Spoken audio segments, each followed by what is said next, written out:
Welcome to Wild Spirits Outdoors, the place for real hunting talk, tactics, and a few laughs. Now let's dive in with your host, Brad Dijon. What's going on, guys and gals? Welcome back to Wild Spirits Outdoors. If you're listening on the day of the drop, today is Tuesday, May 19th, 2026. As you can see, I'm not in the studio. I recorded yesterday with Nate Burdette from SLATRA Archery, and I forgot to record an intro, and I never recorded an outro when Nate and I signed off for the evening. But I wanted to jump on real quick. Thank you guys for the support. Thanks for listening. I really think you're going to enjoy this episode. You're not going to hear me after the episode when me and Nate wrap it up. We're just going to shut it down from there because I didn't record an outro. I am leaving my property right now. Worked my butt off today after church to get some stuff done. Life hands you lemons, make lemonade, right? When life gets salty, add flour, make bread. A lot of ways to say it. Just keep grinding. Yesterday, Saturday, I guess for me, would have been Saturday, 3 days ago if you're listening on Tuesday. I had a bunch of equipment breakdowns. Nothing was going right for me, but I kept trying to keep a positive attitude, and I moved on to some other stuff. And then thankfully, everything kind of came together for me today. I was able to get my sprayer back up and running. I was able to get my clover plots sprayed. I got about 2 acres of future food plot screened in with some screen mix. So I got that tilled, dissed, drug, planted, and then cultipacked. I got in today and finished that food plot that I was working on yesterday. Got the seed in, got that cultipacked. So, man, it's this spring. We're already almost into summer already. Deer season's right around the corner. I am fired up. My property is really coming together. This is year 8, I think, of having this property. And to see the progress really over the past 5 years take off has been a blessing. It's been fun. It's been a labor of love, but I truly love doing this. If I shoot a deer, it's just a bonus. But just to be out there working the land, making it as good as you possibly can, it's always a blessing, and it's always fun to do. So, couple quick updates or announcements or reminders, whatever you want to call them. Check out the link in the description for Scree. If you use that link, you'll get 20% off and free shipping. Sorry, I'm recording this on my phone, and my wife's texting me wanting to know if I'm coming home or not. But back to what I was saying. Use the link in the show notes if you want to check out Scree hunting gear. You'll get 20% off and free shipping using the link in the podcast description. And there'll be more to come regarding SLATRA Archery, but I'm not going to say anything more until after the episode. We'll talk more about it next week. So enjoy this one. Nate's a great guy, salt of the earth dude, freaking coal miner dude. I mean, how much more man's man can you get than that? The guy just loves to hunt, and he's a good dude. So I hope you enjoy our discussion. We'll talk to you guys soon. This is Wild Spirits Outdoors. Take care. All right, guys and gals, welcome back to Wild Spirits Outdoors. I am joined with my special guest, Nate Burdette from SLATRA Archery. Nate, I appreciate you joining me, man. Hey, thanks for having me. Absolutely. So, for folks that might not be aware, SLATRA Archery has been actively in business for how long? I would consider this technically my second year. The first year we had massive production issues. Got with the company, they seemed great. The prototypes were the best I'd seen anywhere, any country, any company. And then I invested pretty much everything I had into it, and it was total garbage when I did production runs. So that first year, I scratched it off the board. So I'd consider this going into year 3 now. Okay. So, yeah. So we've been selling too. So 3 years in, and you decided to enter probably one of the most competitive subsegments of the archery world, and that's the broadhead industry in particular. So, before we get too deep into that portion of it, uh, tell me a little bit about yourself, where you grew up, what your hunting influences are, what your passions are in hunting, some of that good stuff. Yeah, so I grew up in Leon, West Virginia, right outside of Point Pleasant, the old Mothman. Um, so growing up in West Virginia, we grew up rifle hunting. My dad, he bow hunted here and there, but not as active as I. I mean, he definitely took and put effort out when he could, but he was a coal miner. I'm a coal miner now.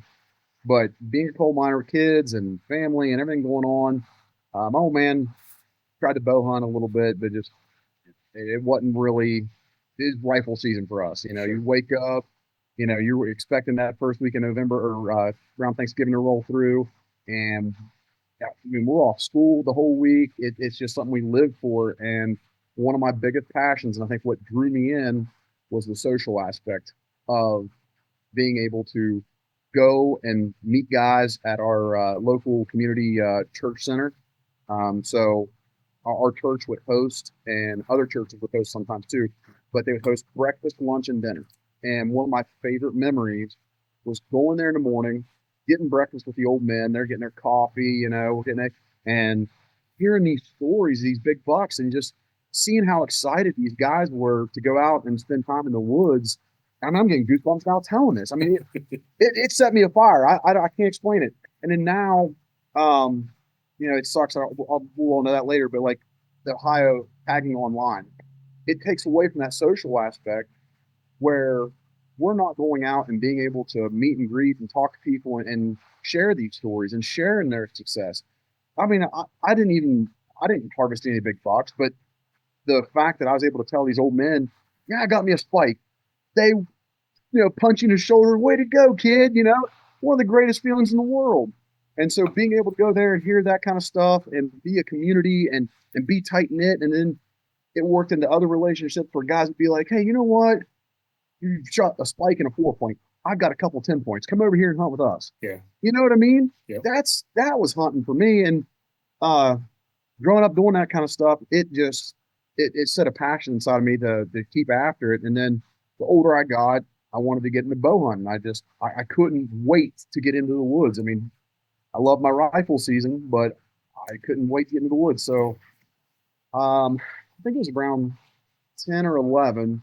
My old man got a bow from some guys. He helped him get a job at the coal mine, and they bought him a bow as a thank you gift. Again, he kind of fell out at that point. He said, I'll tell you what, you take and you work and get some accessories and put on it, sight it in, and you can show me you can hit a paper plate. I'll let you go bow hunt. Next thing I know, I'm shooting paper plates. I'm like, you gotta let me go. I get out in the woods, and dude, that's one of the memories of just like a core memory will stick with you forever. Is right out there in the woods with that bow at first opening day of West Virginia bow season. I shot this doe on the ground. I was literally spotting stalking through the woods, just being a 10, 12-year-old kid. Yeah. I can't remember, just spotting and stalking around, and this doe come walking by at 20 yards. And I was using old school Muzzy because I didn't know any better, and Dad didn't know any better, and we just sight your bow into your field point, but never really checked the broadhead. Yep. And I stuck her in the hind end. that arrow just down through there, and I was just like, it about broke me. And we tracked her, couldn't find her. It was a really rough start to my bow hunting career. But Rage actually, I think, come out about that time, and I instantly was like, I got to try something else. It's got to be the broadhead. It's always the broadhead. It's always. That's one of the worst things. But it is. Everybody, it's always it's the broadhead. It's the broadhead. I went and switched broadheads. I started shooting Rage. I went out the very next weekend or something, and smoked this doe at 20 yards out of a little tree stand, and I have never looked back. It was one of the things. I mean, I got a deer tattooed on my chest. I mean, it's all I think about. I mean, like you said earlier, 24/7, man. There you go. Listen, we'll get weird. You know what I mean? There we go, man. Full nudity. We'll keep it PG-13. But yeah, it just it was one of those things. It set me ablaze, and I had to keep on hunting after that. And it was just bow hunting.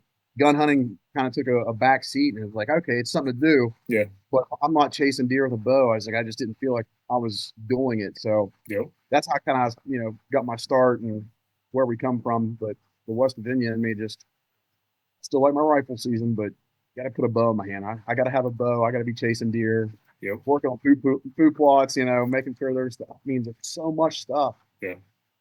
And that's listening to you tell that story, and anybody that's listening probably has the same version of that story for themselves.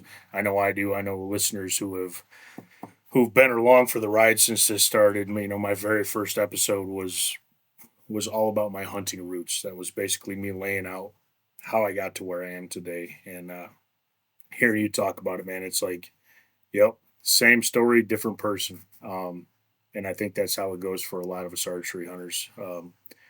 My dad never bow hunted. He wasn't a bow hunter. I had one family member, my Uncle Don, was a bow hunter, but he was the only bow hunter that I knew. Um, I wanted to deer hunt so bad. And in Michigan back then, to gun hunt, you had to be 14 years old. And to bow hunt, you could be 12. And I wanted to hunt so bad. And my dad was like, well, you got two options. You either pick up a bow and arrow and learn how to shoot a bow and arrow, and you can hunt at 12, or you're gonna have to wait till you're 14. Like there's no there's no in between. There's no youth season. There's no special accommodations for you kiddos like there is today.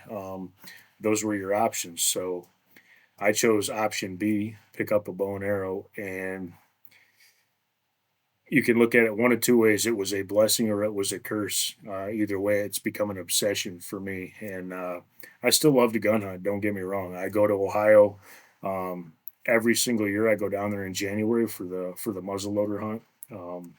I hunt here in Michigan primarily for freezer meat for my does with a gun. But when it comes to archery hunting, um, I make it as absolutely difficult on myself as I possibly can. I'm either hunting my own private property for one particular animal, or I'm chasing ghosts through public land, and I'm ate up with it. I absolutely love it, and I've been blessed with it. And I look at it as a blessing. My wife might think of it a little bit differently because I am really obsessed with archery hunting, but there's something about when I pick up a bow, whether it's my recurve or my longbow or whether it's my compound. When I pick that up, I just feel this primal calling, and that's what I always refer back to it as. It's like this ancestral, primal calling to go back to our roots. And short of learning how to throw a spirited animal, I don't know what's better than grabbing a bow and arrow, man. Hey, God tells us in the Bible, pick up your quiver and bow. Amen. I mean, we were meant to do this. Yeah, absolutely. We were meant to provide as men. I mean, that's what we're supposed to do. Amen. So, yeah. So when did you move to Ohio? How long have you been in Ohio? We moved here. I think it was in 2000. The coal mine that my dad worked at the time had shut down. So we were down like I think it was Southern Megs is where he's at. And then when it closed down, we had these coal mines up here in Belmont County open up for Bob Murray, Century Coal Mine, stuff like that. And so my dad got a job up here, and it was like, hey, option one, I stay down here and have to find some half-ass job that probably won't amount to anything in the area because just, he's an engineer for a coal mine. Sure. So, and then, well, we moved the entire family 2.5 hours away and try to make something for ourselves up here. And so we moved up here and just kind of did our own thing and haven't looked back. But yeah, when we ended up here, most of the people I grew up around, they bow hunted. I mean, all my buddies, they were, crossbows and they're going out and yeah, they gun hunted, and that was another experience in itself because I never heard of a deer drive until I moved to Ohio. We have rifles in West Virginia. We're shooting 500 yards. It's not even an issue. Like Yeah. deer 2 ridges over, I'm gonna aim a foot high, send it. Yeah. But yeah, here it was shotguns only when we moved here, shotguns and muzzleloaders. So everybody I knew did deer drives, and bow hunt. That was it. So that was kind of like part of the culture. I was like, oh, we'll bow hunt. Man, I got into the deer drives and stuff later, but it was when they got the straight walls and opened it up a little more for that stuff because I love picnic. Yeah, You can build some nasty straight walls. you can. So Michigan has Michigan has three zones, is how Michigan's hunting is broken up. Zone one is the upper peninsula of Michigan. Zone two is basically the northern half of the lower peninsula. And then zone three is the southern half of the southern or of the lower peninsula. And zone three has always been um, shotgun or straight wall cartridge. And in fact, this past Wednesday, I was at the Natural Resources Commission meeting because there's some crazy stuff going on in Michigan. We're actually about to join Ohio. At least the Lower Peninsula is about to join Ohio as a one buck state. Long overdue here in Michigan. I wish they would have done it statewide. There's a lot of politics. We'll save that for. Have had plenty of episodes that have kind of revolved around that, but the reason I bring this up is Zone 3 of Michigan was always straight wall. And that's kind of been the way it's been for a long, long time. And they just voted Wednesday to change the Lower Peninsula of Michigan to all legal firearms. So the center fire, 6 guys, the 7 mag guys, the 6.5 Creedmoor guys can now hunt in the Zone 3, the southern half of the Lower Peninsula, with those weapons. And a lot of people were like, "Oh, I don't like it. It's dangerous." And I'm like, "Have you seen what they're doing with straight walls these days? Like, I'm telling you right now, the 7 mag, yeah, it's gonna reach out and touch something farther, but there's some impressive straight wall cartridges out there, and it's not gonna change the game by opening the 6 to the southern half of the Lower Peninsula versus some of the straight walls that are out there by any means." So, Well, and so like my straight wall for Ohio is a 45 Raptor, basically a 460 Smith and Wesson, but it's run through. You can run through an AR platform or bolt action, and oh my goodness, it's a 240 grain. Was a Bear Creek Ballistics arrow tip bullet. Um, I can't remember what my. Well, I got it there. It's like 43 grains of little gun powder. I'm getting 2,900 feet per second with a yeah, 240 grain. I'll put that up against any 7 mil mag because that's a 240 grain bullet traveling 2,900 feet per second. yeah, The wind drift, what wind drift? You just that thing is up. exactly. You just aim and send You it, can, man. That's all you do. Yeah, oh, dude, it's a nasty round, and where they make that solid copper with the arrow tip. Oh my goodness, yeah, we've harvested quite a few deer with it, and I think all together, all together between all the deer we've harvested with me, my kids shoot it. My 8-year-old has killed 2 deer with it, and it is one of the biggest cartridges you can shoot, especially with the pressure. It comes in sure. like 55,000 psi or 60,000 psi. But because I can run it in an AR platform, he can shoulder it, Yep. he can shoot it, and he has no felt recoil. It's all gas operated. So I love the fact that they allow these kind of things because now it opens up routes for our children. He's not out there sending a slug out of a Yeah, 12 or a 20 gauge and getting beat up. yeah, They can go shoot that 45 Raptor and it knocks them down. I don't care what. They don't take another step when they get hit with that. yeah. They hit it and they hit the Yeah, ground. yeah. For sure, man. Um, Again, I love gun hunting, but my passion is archery, and based on the fact that you have built your own company specific to archery, I'm gonna go out on a limb and say archery is your passion as well, and you kind of solidified that with your opening comments regarding how you came up in gun hunting, and the first time you put that bow in your hand, it was just like a out of body experience, and you're like, oh, I need some more of this. Like it's like heroin to guys. I mean, I don't know how to describe it to people. if you've never had the opportunity to put a bow in your hand and you're a gun hunter, I encourage you to pick up a bow and feel that first shot, and you'll know with that first shot if it's your crack or if it's not. And for a lot of us, it's our crack. So, um, when you look back in your early years of bow hunting, is there a particular moment where you said, "This is it. Like this is what I need. This is what I've been craving as a hunter." Do you recall having that moment? No, it was just well, again, it would have to go back to that very first doe. Even though I didn't harvest her because I made a bad shot and I didn't check my equipment, and that was on me. It was one of those things that I spent 2 days cracking blood, and then it started raining hard, and I gave it everything I had to recover that deer. And my dad's just like, hey man, we've given it enough time. He's like, that deer's still going. I couldn't stop. Yeah, I was like a rabbit dog. You couldn't call me off that trail. And that doe, again, it was one of the worst shots I've ever made. And as a hunter, you're going to make bad shots. But that doe, she'll live with me forever. I sure. mean, and that was it. The adrenaline rush was like nothing I've ever felt. I mean, and still to this day, um, I got my harvested doe. I'll be shaking. I'll be like, oh boy, Yep. it don't matter if it's a doe. It doesn't matter if it's a big buck. It's all the same to me, and I get wound up. And like you said, you can't explain it to somebody until they experience it.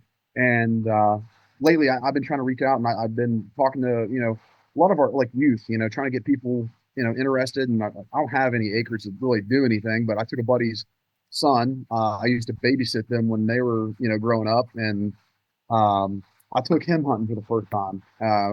He shot a deer last year with a gun, and it was just kind of like, he's like, we got out, we did it. And he's like, I liked it. And he's like, I don't know. He's like, I'd like to try it again. I said, well, come over, let's do some bow hunting.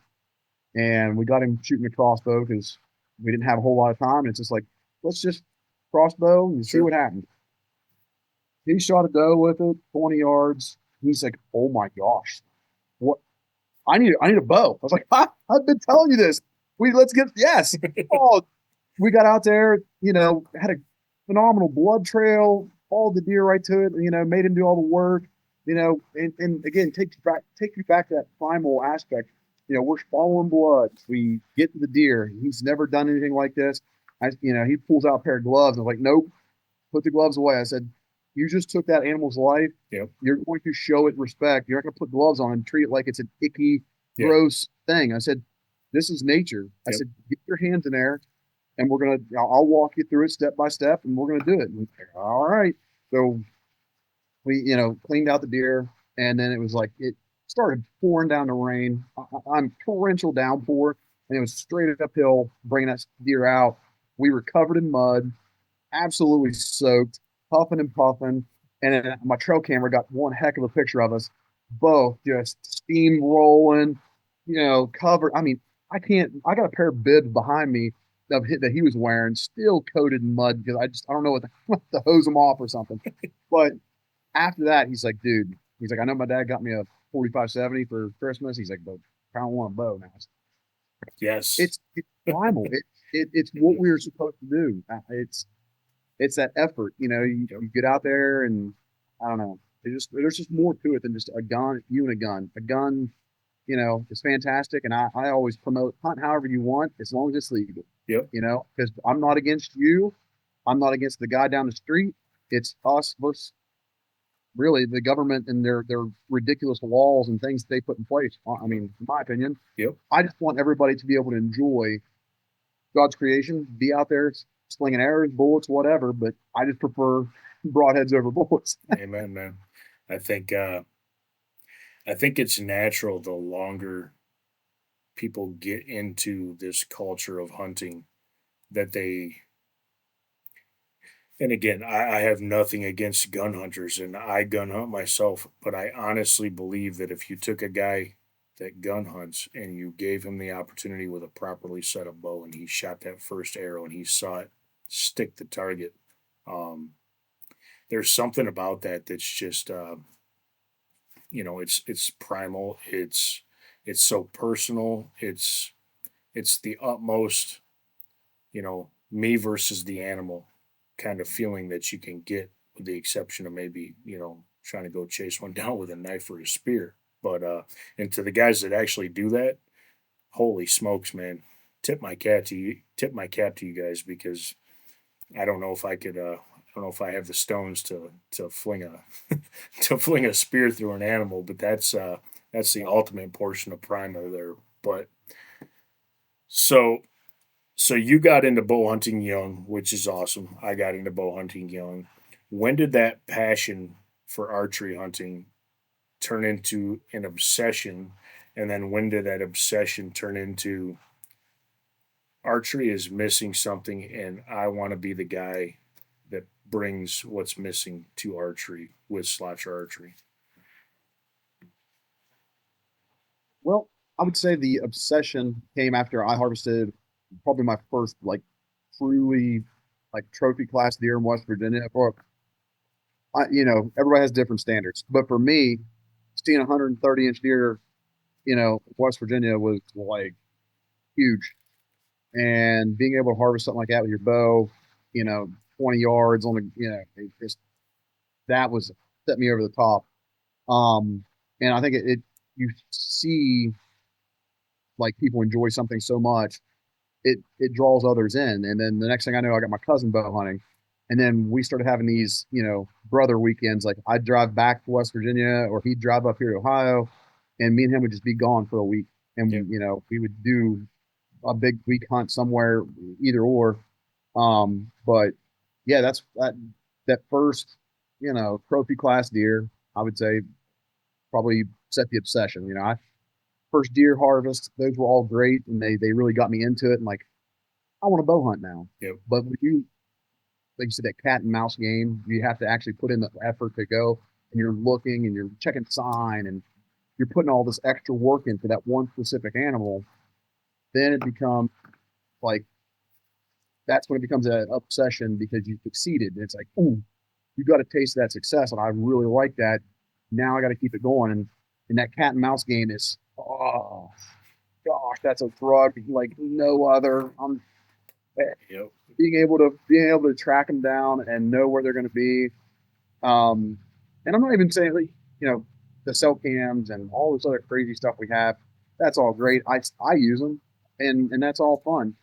But my passion has become going to Kansas and spot stalking in Kansas. Just on the ground, no tree stands, just play the wind.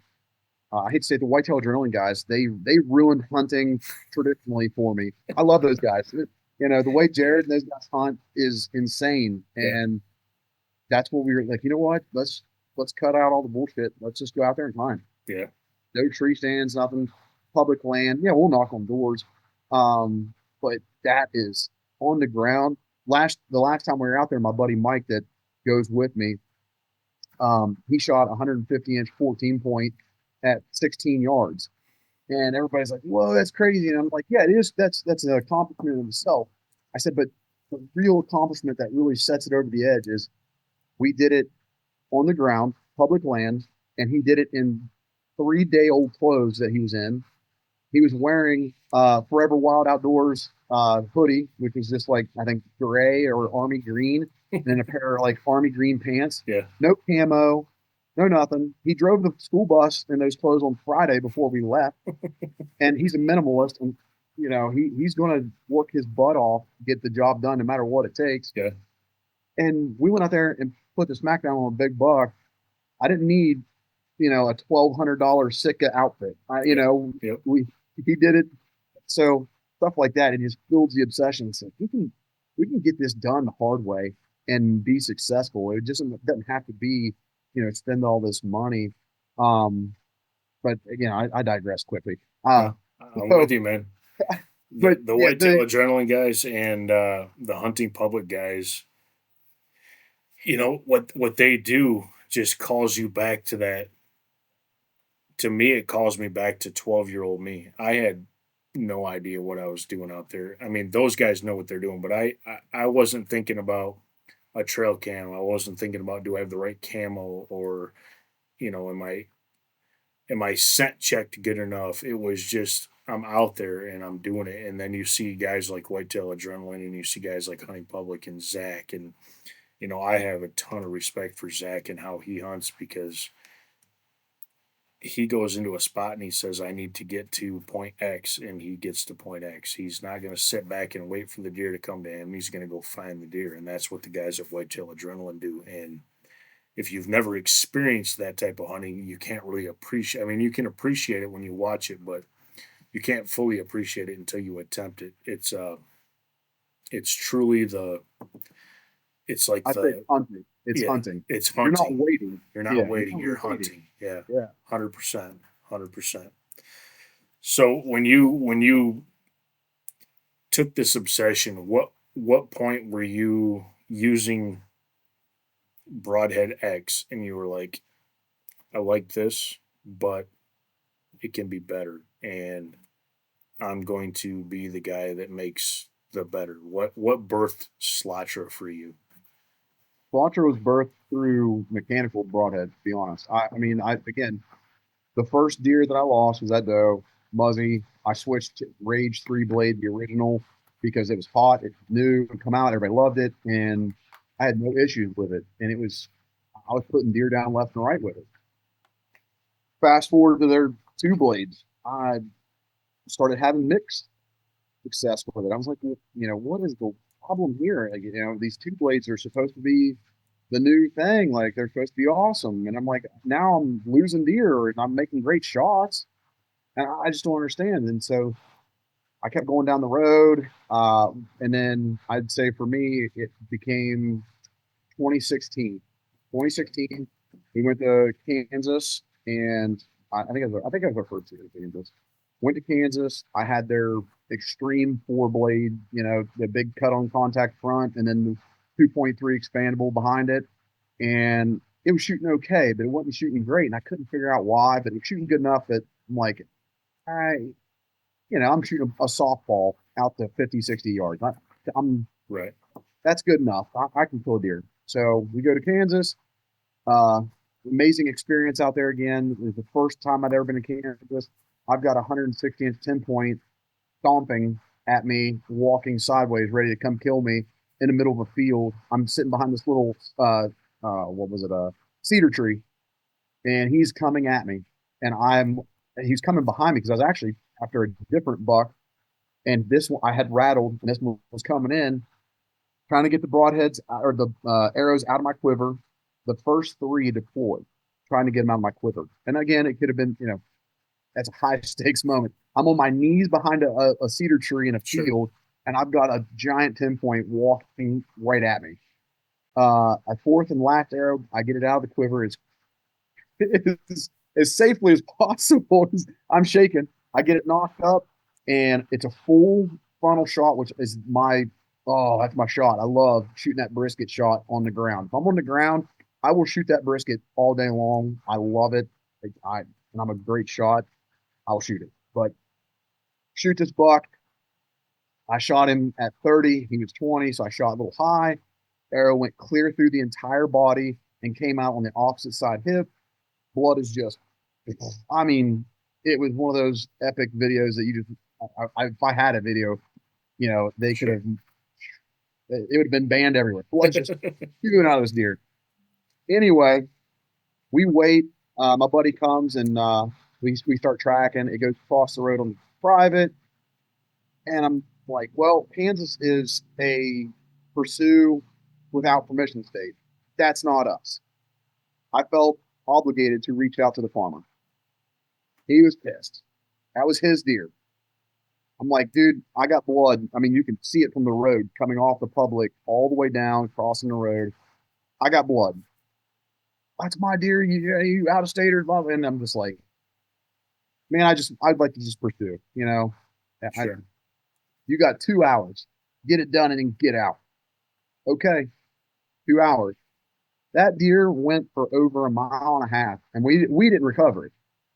As soon as we left, and I'm talking as soon as we left, him and his buddies went in there, and it was just clear at the other end of the property. They recovered it. That deer sits out in Kansas on his shed to this day, just sun baking and rotting away.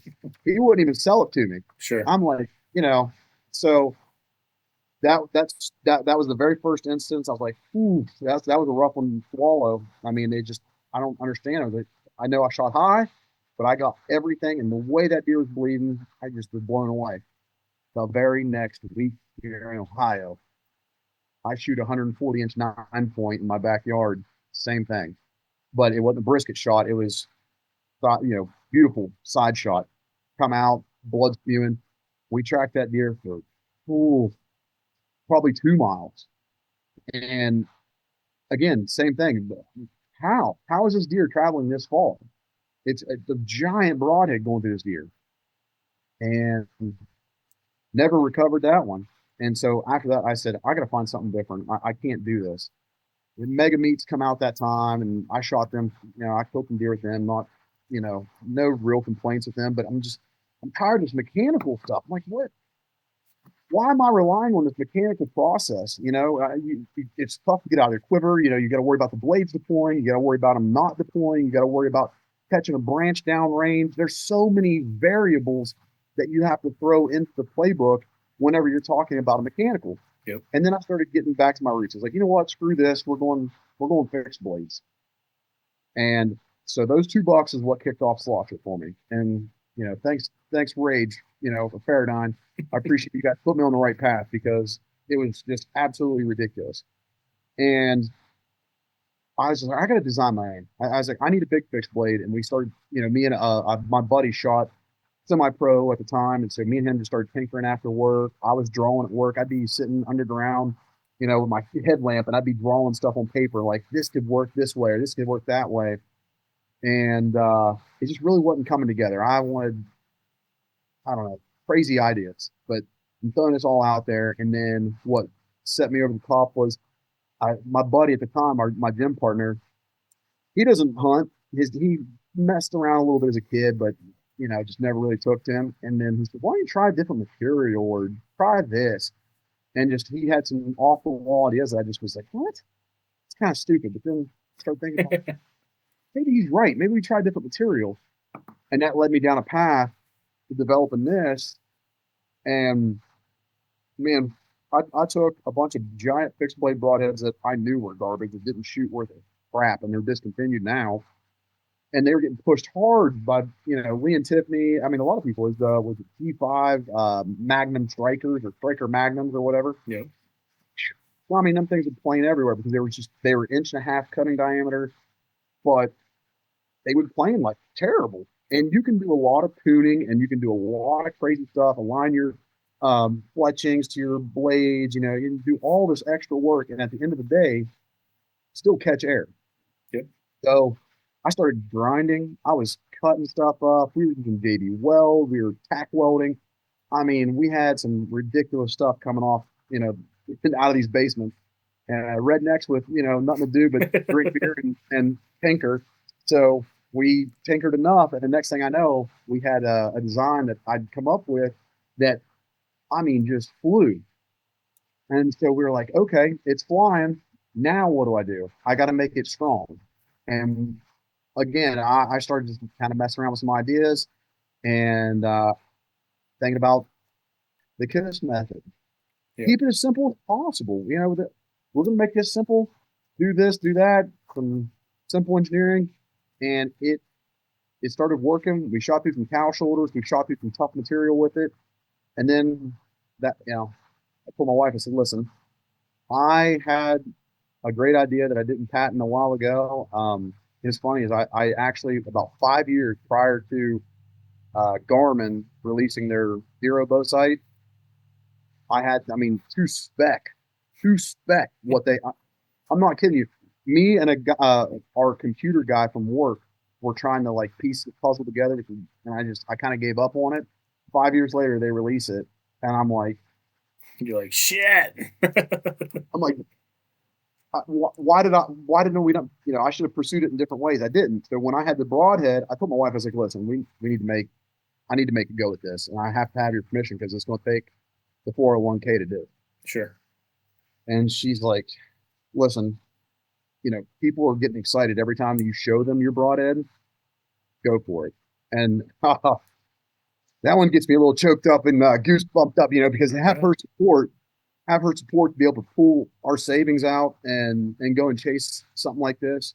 That's a huge. I mean, it's still. Absolutely. I haven't. It's not like I've made it by any means. I'm lucky to make 1,000 sales a year because people don't know who I am right now. So it's still terrifying, but for her to back me and support me like that was truly amazing. Absolutely, And man.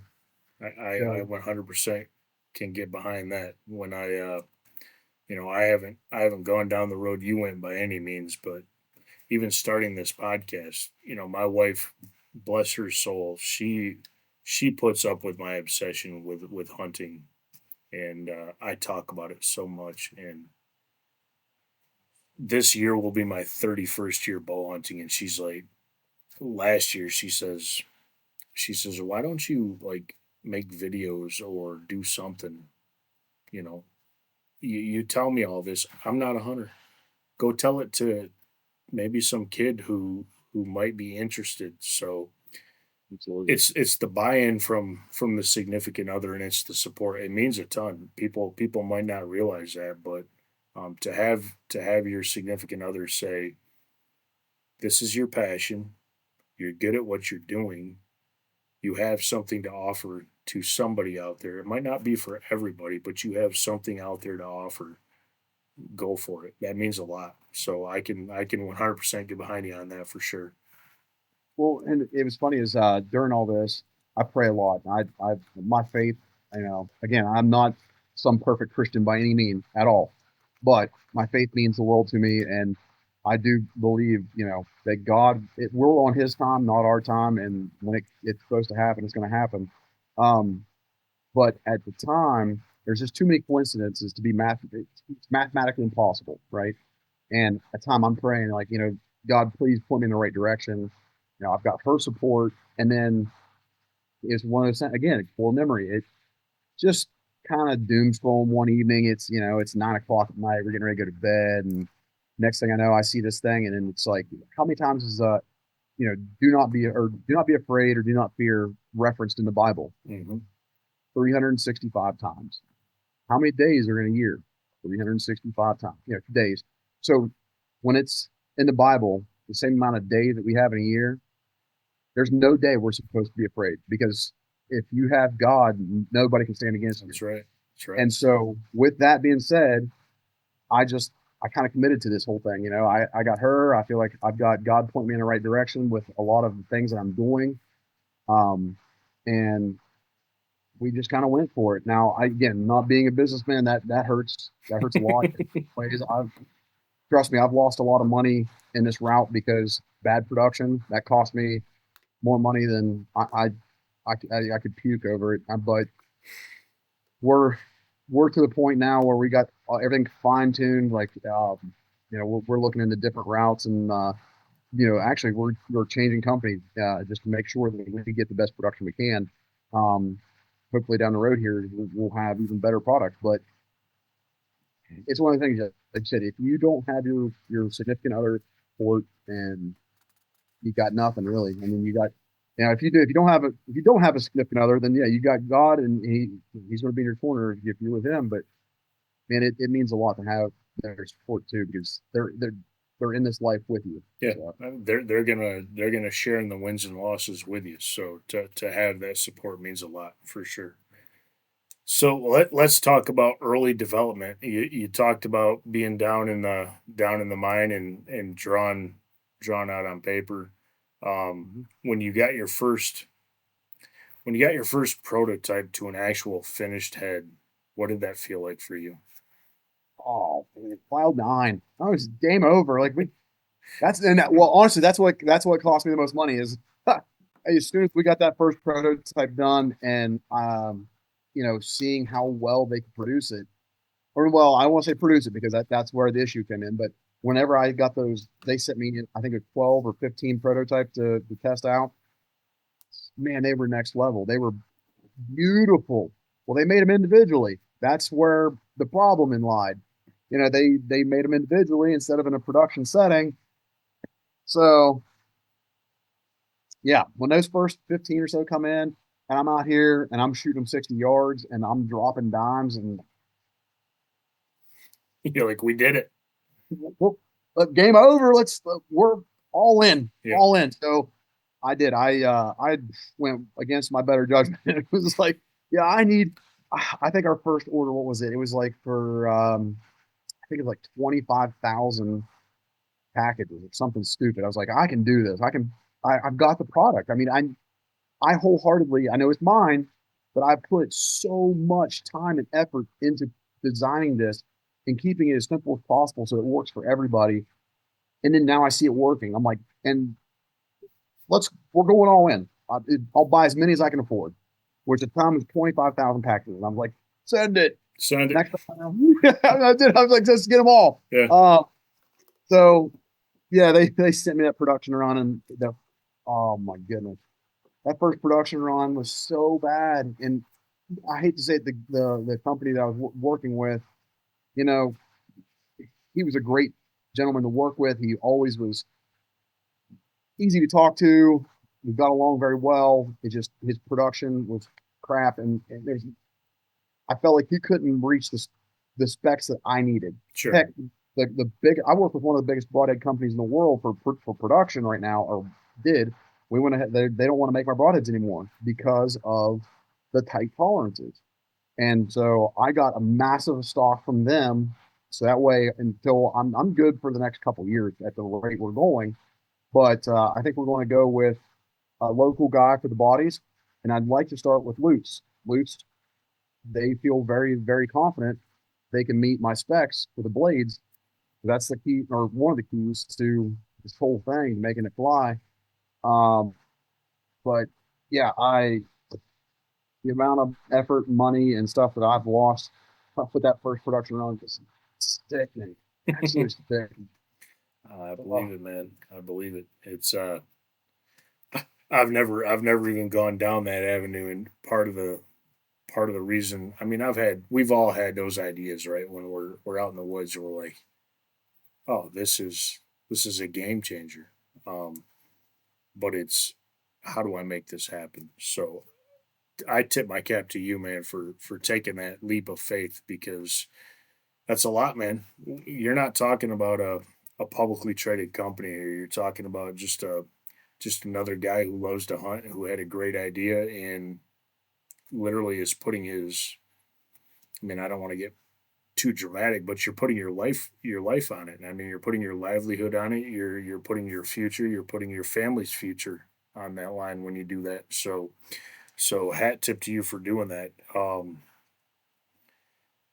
The the latest and greatest version that you have is essentially still that perfect aha moment. It's just been refined through production processes. Um, Folks that are listening, if you haven't had a chance, uh, check SLATRA Archery out. You can go to their website, and I did a pretty rough video, but uh, I started seeing SLATRA pop up on my social media feed, and I reached out to Nate, and I said, "Hey, man, I'm a newbie in this game, but um, I've got a podcast. I'm a passionate bow hunter, and what I'm seeing that you're doing, I'm really interested in, and I'm impressed with. So, to your credit, you messaged me and you said, "Hey, I'll send you some broadheads. Shoot them, put them through the ringers, do what you want to do to them, and just be honest. Whatever you're gonna do, just be honest with what you see out of them." So, you sent me the broadheads, and I did. I shot them up against. I've been shooting beast broadheads for the past couple of years. I've had tremendous success with them, and I wanted to stack them up against what I felt was at that moment in time the best in the business. And to say I was not disappointed is an understatement, because I've always been a fan of fixed blade. Don't get me wrong, I'm not going to sit here and be like beast broadheads are garbage, because they're not. It's a phenomenal concept, and it's a phenomenal mechanical broadhead, but it's still a mechanical broadhead. And when I think mechanicals, just like anybody out there, there's always room for failure when you're talking about adding a mechanical concept to any, deploying mechanism. And if I can get similar or better results out of a fixed blade, I am going to prefer fixed blade every single time because I don't have to worry about the mechanical side of it. So I did I think it was close to 45 minutes. I shot your broadhead. I shot it at 20 yards. I backed out to 40. I shot it at a regular target. I shot it through plywood. I, I beat the crap out of it, to be honest with you. And when it was all said and done, when I first did the video, I'm like, okay, well, right off the bat, the Beast Broadhead was definitely sharper than the SLATRA was. But then when I started looking at what I was doing to it, I was like, okay, sharpness is important. Don't get me wrong. I want a good sharp broadhead, and I'm not saying the SLATRA was not sharp. The Beast was sharper out of the package than was the SLATRA. But when I'm talking about that, we're talking like, shaving hair off an ass sharp versus shaving hair off my face sharp. I mean, both very, very sharp. It was when I took it out to distances and I started seeing, holy smokes, this is a fixed blade broadhead with a 3-blade concept that is shooting field point accuracy at 40 yards. This thing's not planing at all. And I'm like, wow. And I was blown away. And I was like, man, if he's able to do this, which you have been able to do it, to me, there was no downside. There's no downside to shooting a fixed over a mechanical when you're getting the kind of results that I saw out of your broadhead. So that's why I reached out to you again and said, hey man, I'd love to talk to you more about it. And that's kind of why we're having this conversation, is I want to spread the word. This isn't like some secret backdoor agreement where me and Nate were like, oh hey, pay me a couple $100 and I'll talk great about your broadhead. There's no getting paid for this. I want people to know that there's an option out there that is a simple concept, replaceable heads or replaceable blades, and it does what you want a broadhead to do. So that's kind of why I kept bugging you and like, hey, let's get on and talk about this. When I see the performance, go ahead. I was just gonna say, with your video, it was everything I could have wanted, because stacking it right now, that Beast is a hot topic. I mean, everybody, it's pushed so hard. Yeah. It's right in the face. And then, when I watched your video, like there were just so many things that, for me, because again, it's my baby, but I'm watching it, and if you watch your video, the Beast was kind of still just kind of like all over, like it was accurate. Yep. We'll say accurate, right? But when you look at where our Draugr broadhead was landing every time, it wasn't just accurate, it was also consistent. Yeah. It hit the same spot, just a smidge low from where you were aiming every time, and it was the same hole almost every single time. And then we had better penetration every single time. So with a 3-blade, you're pushing 3 blades through a target, and you're getting better penetration than a 2-blade. That's a huge thing in itself. But the 2-blade revolution, oh my goodness, that to me, I'm gonna butcher this because I don't remember the guy's name. We spoke with a gentleman at the Pope and Young convention in Phoenix, and he had invented a broadhead back in the day and had worked as an engineer for one of the broadhead companies.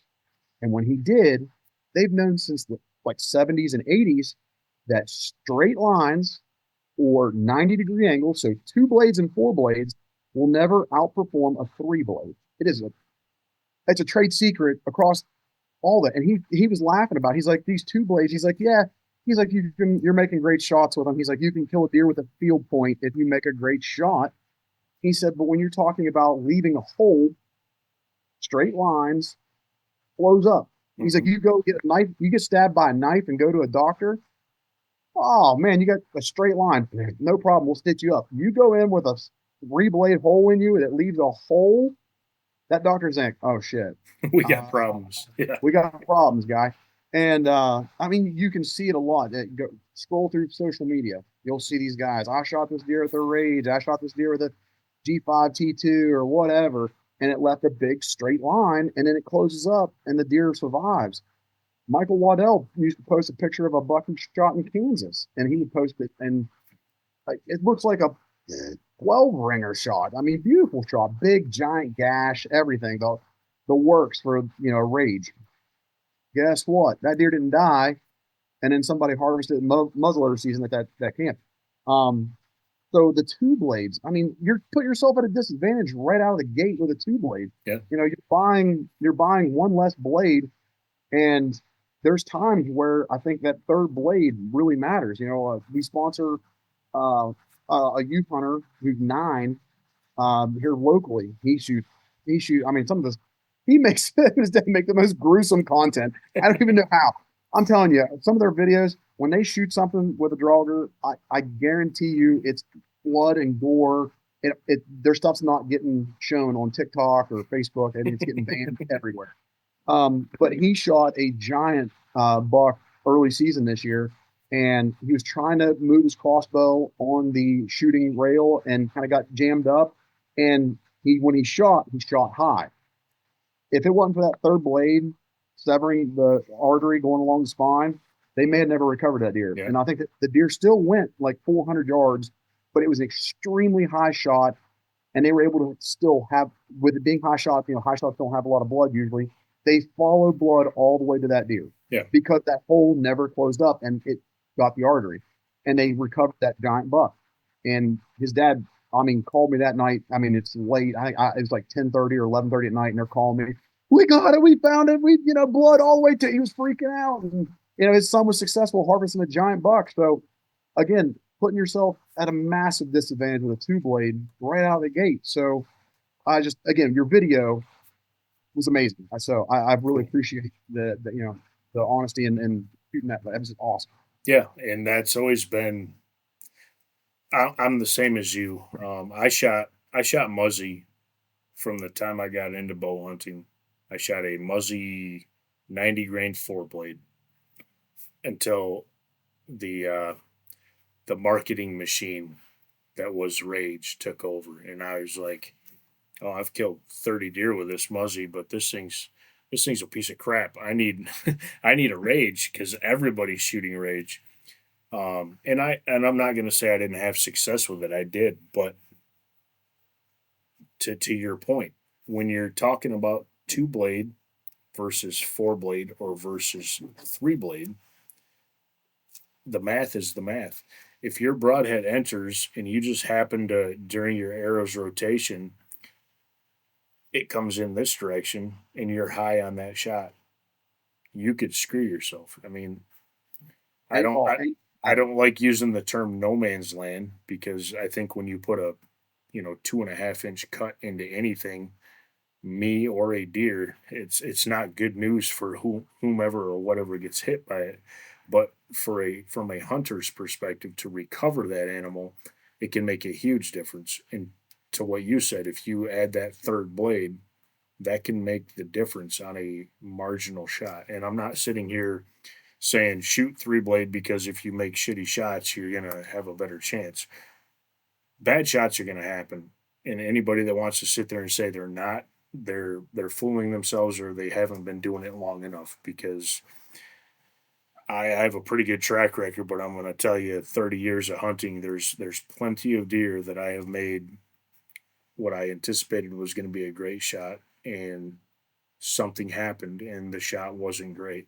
And that's when it comes down to the equipment you're using, and most importantly, the broadhead that you're using that can tilt the odds in your favor on a marginal shot. So anytime you can add that third blade to expand that cutting circumference, I don't want to call it a diameter at that point, because we're talking circumference with a 3-blade setup, it can make the difference between finding an animal or not finding an animal. And it doesn't mean that animal is not going to go die somewhere. It just means you're going to be able to find that animal potentially, versus with a cutting diameter 2-blade setup, maybe not.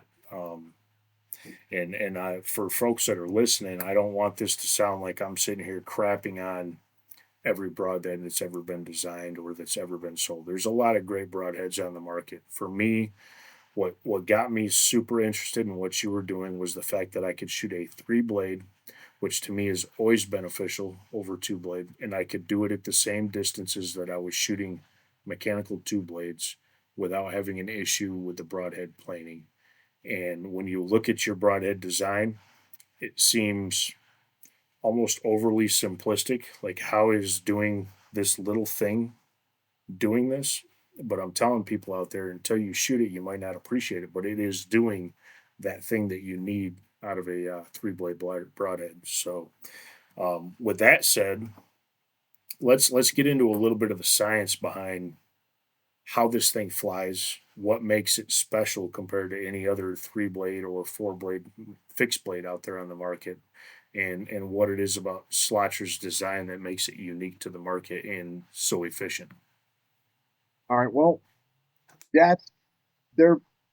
I can't word this. There's some things I can't talk about because they are trade secrets. Yeah. So trade secrets are something I can prove, and I can go back through any broadhead company out there wants to challenge me. I will prove it to you in a heartbeat.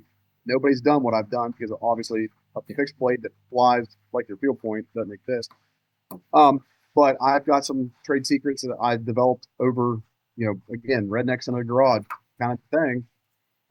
So the basic science behind it is obviously when you first look at it, big, giant, vented, There it is right there, Yep, they're vented, right? And the less material I have up here to catch and plane, the better. You take and look at the wing of a plane or stick your hand out the window going down the interstate, they catch air. Yep. So it's a big surface area.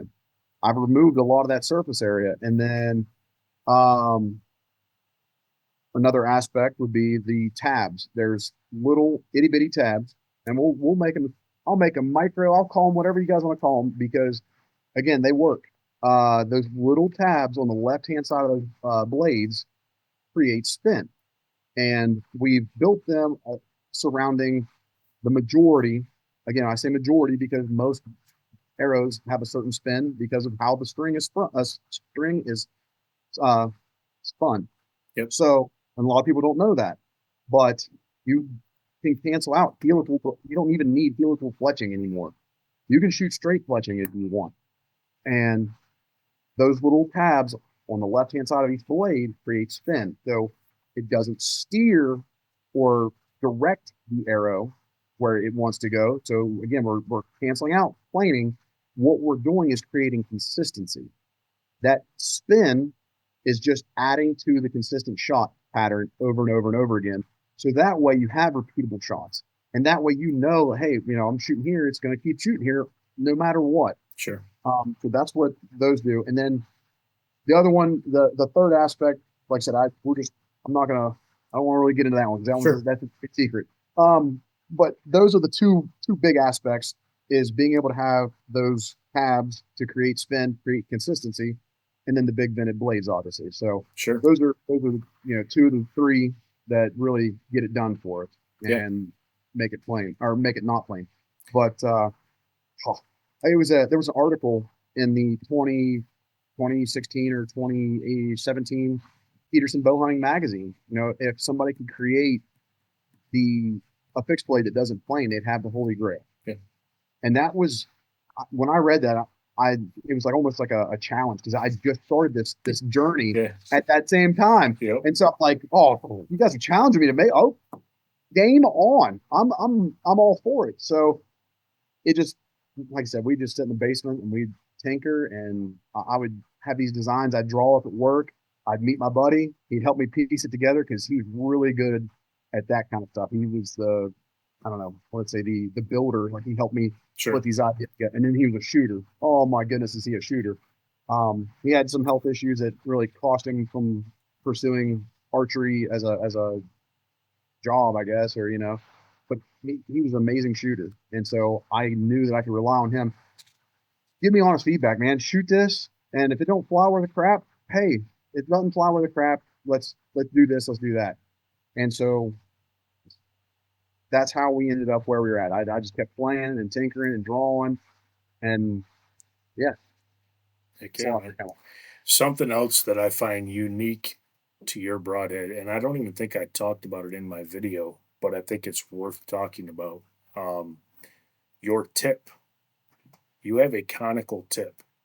When you look at the majority, and I'm not going to say all because I haven't shot everything out there, I haven't researched everything, but when you look at the majority of fixed blade or mechanical broadheads on the market, you get two options basically. You get a vented spear point, so you've got these little micro ridges in the tip.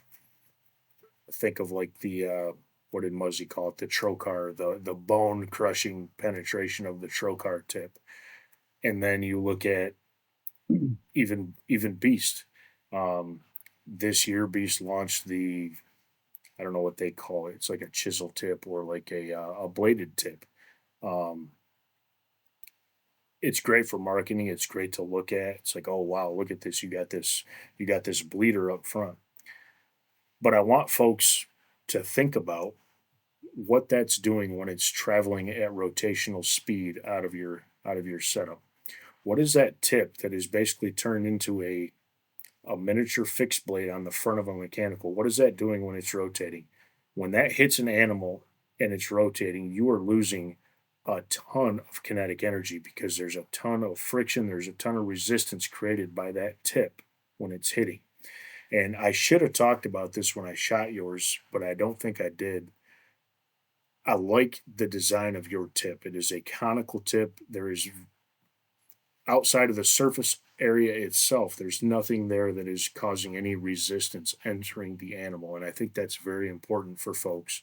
And this might be getting down into the nitty gritty of, you know, I can literally, I could put a spoon on the front of my arrow, and if I'm shooting it good, I could probably kill an animal with a dull spoon on the front of it. But it's the things that we get into when shots aren't executed 100% perfectly, or when things change in the wild, which they always do. It's those small things that make a huge difference. And when I look at the tip of your broadhead, I am super, super intrigued with, I'm intrigued and impressed. What made you decide to come with the conical tip Well, versus kind of going with the market norm of either a bleeder tip or with a trocar style tip? so if I would want to cut on contact tip, which again, marketing, I don't know, I could rant and rave about marketing. These guys, and they sell you some crap. Cut on contact. So let's say you do a cut on contact, right? If you hit bone in your initial shot and you don't get that penetration you need, that arrow will go through and deflect inside. And then you have a bad shot. You went from a great shot to a bad shot instantly because you have deflection. And then let's say it bends and still goes into where it needs to.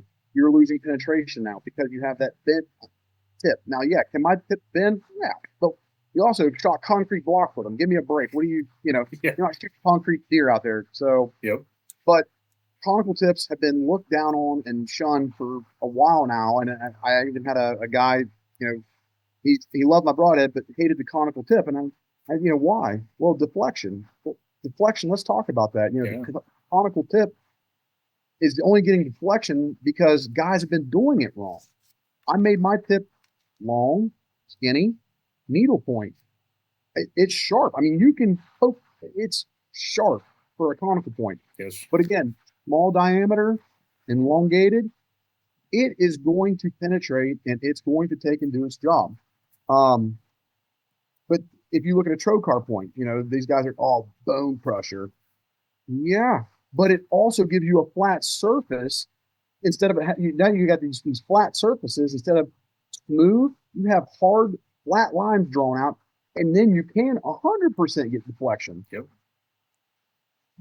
It's one or the other, and so I said, you know what, screw this. I'm not going market norm. I'm going to go, and I went with something that had been shunned. I'm going back to a conical point. Yeah. Let's go something that's going to crush bone and still be able to slide under skin.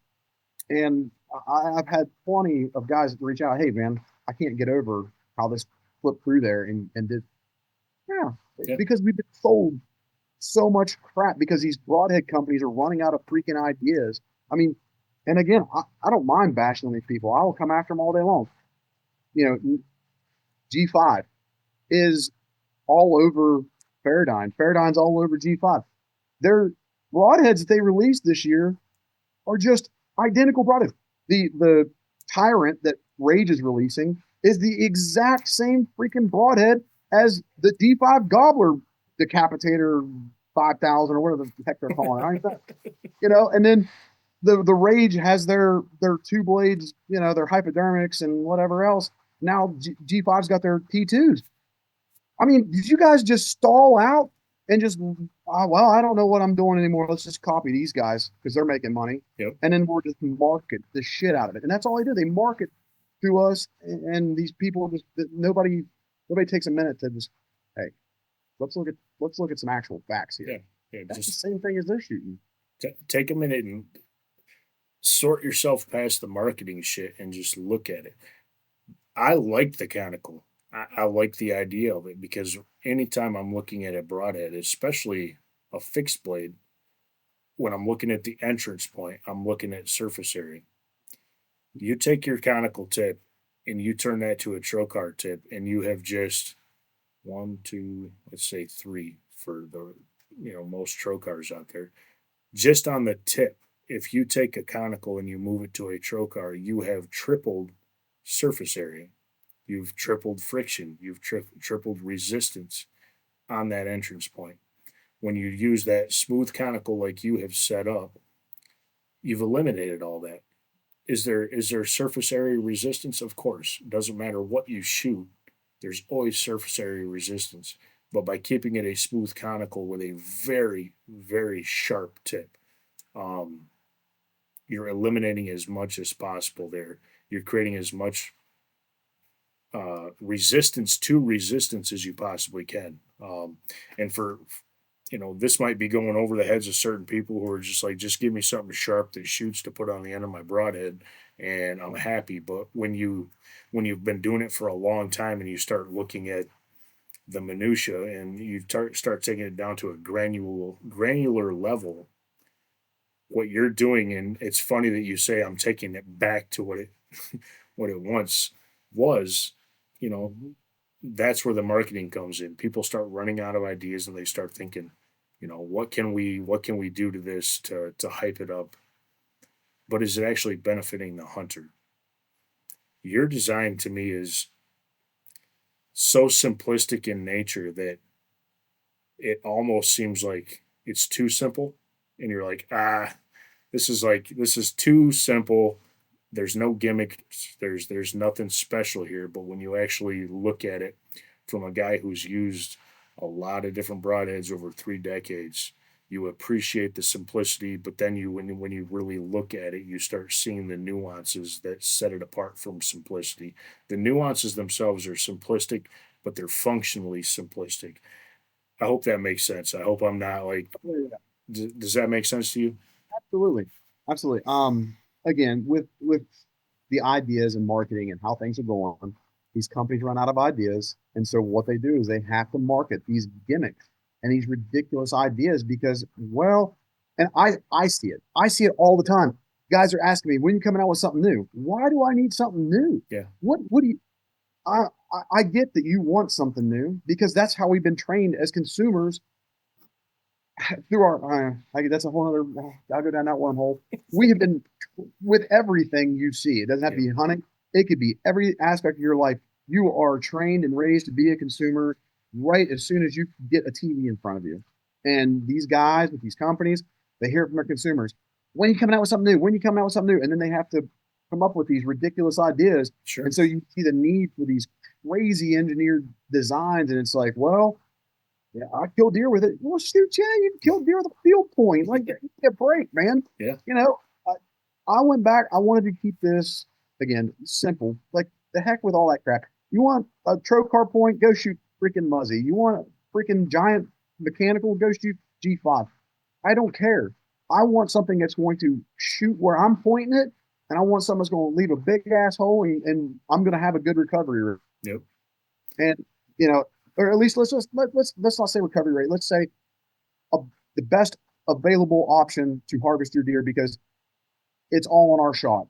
Again, you can kill a deer in the field point, if it was legal, but I'm giving you I'm trying to decrease your margin of error and give you the best option possible. And I kept it as simple as possible. Yeah. Yeah. I don't want to have to go on a destination hunt and have to worry about, oh my gosh, I spent $120 on these damn iron wills, and I shot one into the woods, and I've got this other one over here, but I dolled it up. I ain't got no way to sharpen it. Shit, from with mine, you can pop the blades out in a few minutes or seconds and throw some new blades in, and you're back to hunting. I just, again, simple as possible. Yep. It's funny you say that, because I look at like a cell phone, for example. I'm an Android guy. I despise iPhone with every fiber of my being. I don't know why, I just do. But I'm on the newest. I think it's the S26 Galaxy. And what is the difference between this and my S25? Well, this one's got an extra camera in it. This thing can zoom out to 100. Yeah. It's got 30 extra megapixel. Well, newsflash, consumers out there, the pictures that you develop, if you even develop pictures anymore, they can't even hit the megapixel of the camera. It's a marketing ploy to get you to buy something different. And I like what you said. And I'll talk about iron will or like grizzly stick, because I've used them. What's Before we get into that, can I just run Yeah. real quick? Just give me one. No, you're hot good. second. I'm gonna grab a drink of water real quick. Sorry about that. No, you're good. You're good. I just saw your message. I was ground on the inside. My bad. No, you're good. I was doing one a few weeks ago with a gentleman, and holy smokes, we went on a marathon, and he was in it, and he was talking about some great stuff, and I'm like, Jordan, dude, stop. Like, I gotta go piss, dude. I'm gonna piss my pants. Like, I'm sitting here in front of the camera and I'm like squirming, and he's like, "Oh, I got you, man." So no, totally get it. I can edit this out, no problem. But so back to what I was talking about, like iron will, grizzly stick, those types of heads. And I'll talk about them without any issue, because I've shot them. Are they good heads? Absolutely. I mean, those things are built like freaking tanks. Don't get me wrong on that. But I will promise you, you're not shooting. So for my traditional setup for my longbow, I shoot a 200 grain grizzly stick. I think it's called the Overkill. It's a massive head. Now I know I'm shooting that with a longbow, so I'm not looking at long distances by any means, but that thing's going to plane between 20 and 30 yards. I'm probably going to see 4 inches of planing. If I tried to shoot that thing out of my compound, I've never tried it. I could, but I'm pretty confident that from 20 to 60, I'm going to see probably 8 to 12 inches of planing minimum out of that head.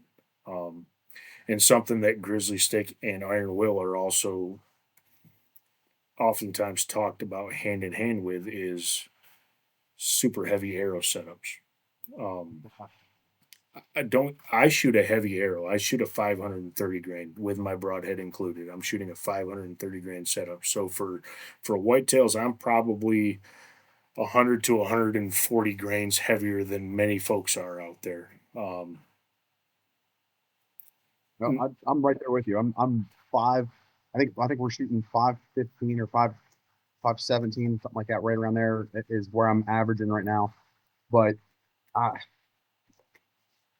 feel like whenever we're talking heavy arrows, we're not even in the heavy arrow discussion still yet, because we're not in 800-900 grain. Yeah. Yeah, Exactly. right. We're not even in that discussion. Exactly. But I think that's a whole nother wormhole. My goodness, and again, I'll call it out. This is the way I see it. I feel like it's a gimmick that people saw an avenue to build revenue, and hey, you know what? We're having really a lot of trouble producing arrows at a lightweight that are going to be strong, because we're decreasing the inside or the overall diameter of the shaft. So you're getting weak.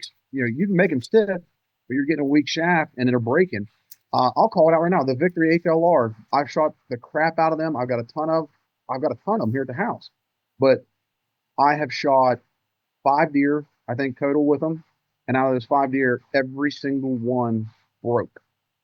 Every single one. And so I started looking, they're thin wall. Yeah. And so yeah, they're stiff and they'll shoot and corrects fine and I can do all that stuff. But it creates a weak point because they're not very thick. Yep. And so I made a video on it and um I found a company and I love their arrows. Their arrows for a carbon arrow is almost as strong as the FMJs. But um yeah, I feel like with the market, again, marketing, we see a spot where these arrow companies are like, our arrows aren't real strong because we're making them so, light and let's push heavy arrows. Let's put, oh, you got to have 600, 700, 800, 900 grain. Like, no, No. no, because then you're lobbing a freaking arrow out there and that deer could take a step. It could, Yep. the wind could, there's a million variables in a hunting situation Yep. that are going to wreck that heavy arrow dispute. Cool. You want to do some penetration tests? Okay, look at was MFJJ or whatever. He did Podium Archery. He did a fantastic video disproving the whole, huge heavy arrows versus light arrows. They shot some milk jugs full of water. The penetration difference was like 3 inches or something, very minute at distances. Yep. We're talking very small penetration difference. Well, I would give me the 450 to 550 range all day long. It don't matter. Yep. Now I do think you go too light, you're going to be screwed too. Yep. But yeah, 450 to 550 all day long. I'm with you 100%. Give me that range, 450 to 550, and focus on your FOC. FOC is king. It's not the amount of weight you can put there; it's where you're putting the weight is the most important thing. You shoot a 550 grain or arrow setup and have all your weight backloaded, you're going to hit target and you're going to watch your arrow do something really, really weird. But you shoot 550 with the proper FOC and you will drive that arrow in. So I have not yet shot your 100 grains. I shoot 125 grain broadheads and super, super happy with how those set up. And I'm excited. I'm taking your broadheads to Nebraska. So for folks that are listening who think that this is who might question why are we talking about this when there's a million broadheads out there to pick from, I want to shoot what I think is going to be the best thing available for me to shoot, not what somebody tells me is going to be the best available for me to shoot. Nate didn't reach out to me and say, hey, pitch my broadheads, Mr. Podcast guy from Michigan, pitch my broadheads. I reached out to Nate and said, dude, I like what you're doing. And after shooting them, like I've talked about, I'm sold on them, dude. I really am. And that's why I wanted to get this out there to the folks that are listening who are reading Peterson's or are flipping through Facebook and seeing 8 million ads of people shooting mechanicals through concrete blocks and all this other fancy stuff out there to get people to buy their broadheads. I have enough faith in your heads without you offering me a dime to pitch them that I'm taking them on a destination hunt out of state in Nebraska to go chase a Nebraska monster. And I'm doing it because I believe in the setup that you've got. It means the world to me. It really does. That's great to hear. And for the folks that are listening, I really want folks to know that I'm doing that because I believe in what you're doing and the way you have these things designed. To me, it was like a light bulb moment. When I first looked at them out of the box, I'm like, okay, this is a necked down, skinny version of a Muzzy Broadhead. And then I shot it. I'm like, okay, this thing's shooting pretty nice at 20. Let's back it out a little bit. And I'm like, oh wow, this thing's shooting dead ass at 40. Okay, well, let me shoot it through a piece of plywood. And I'm like, this thing is gonna go through bone, it's gonna go through vitals, it's gonna kill an animal. And that's what I want. I want a good blood trail. Obviously, we all want a good blood trail, but I want something that when I shoot it in an animal, it's gonna put that animal down as quickly as possible. I'm not into tracking. Don't get me wrong. I've done it plenty of times with plenty of broadheads. I've tracked deer hundreds of yards.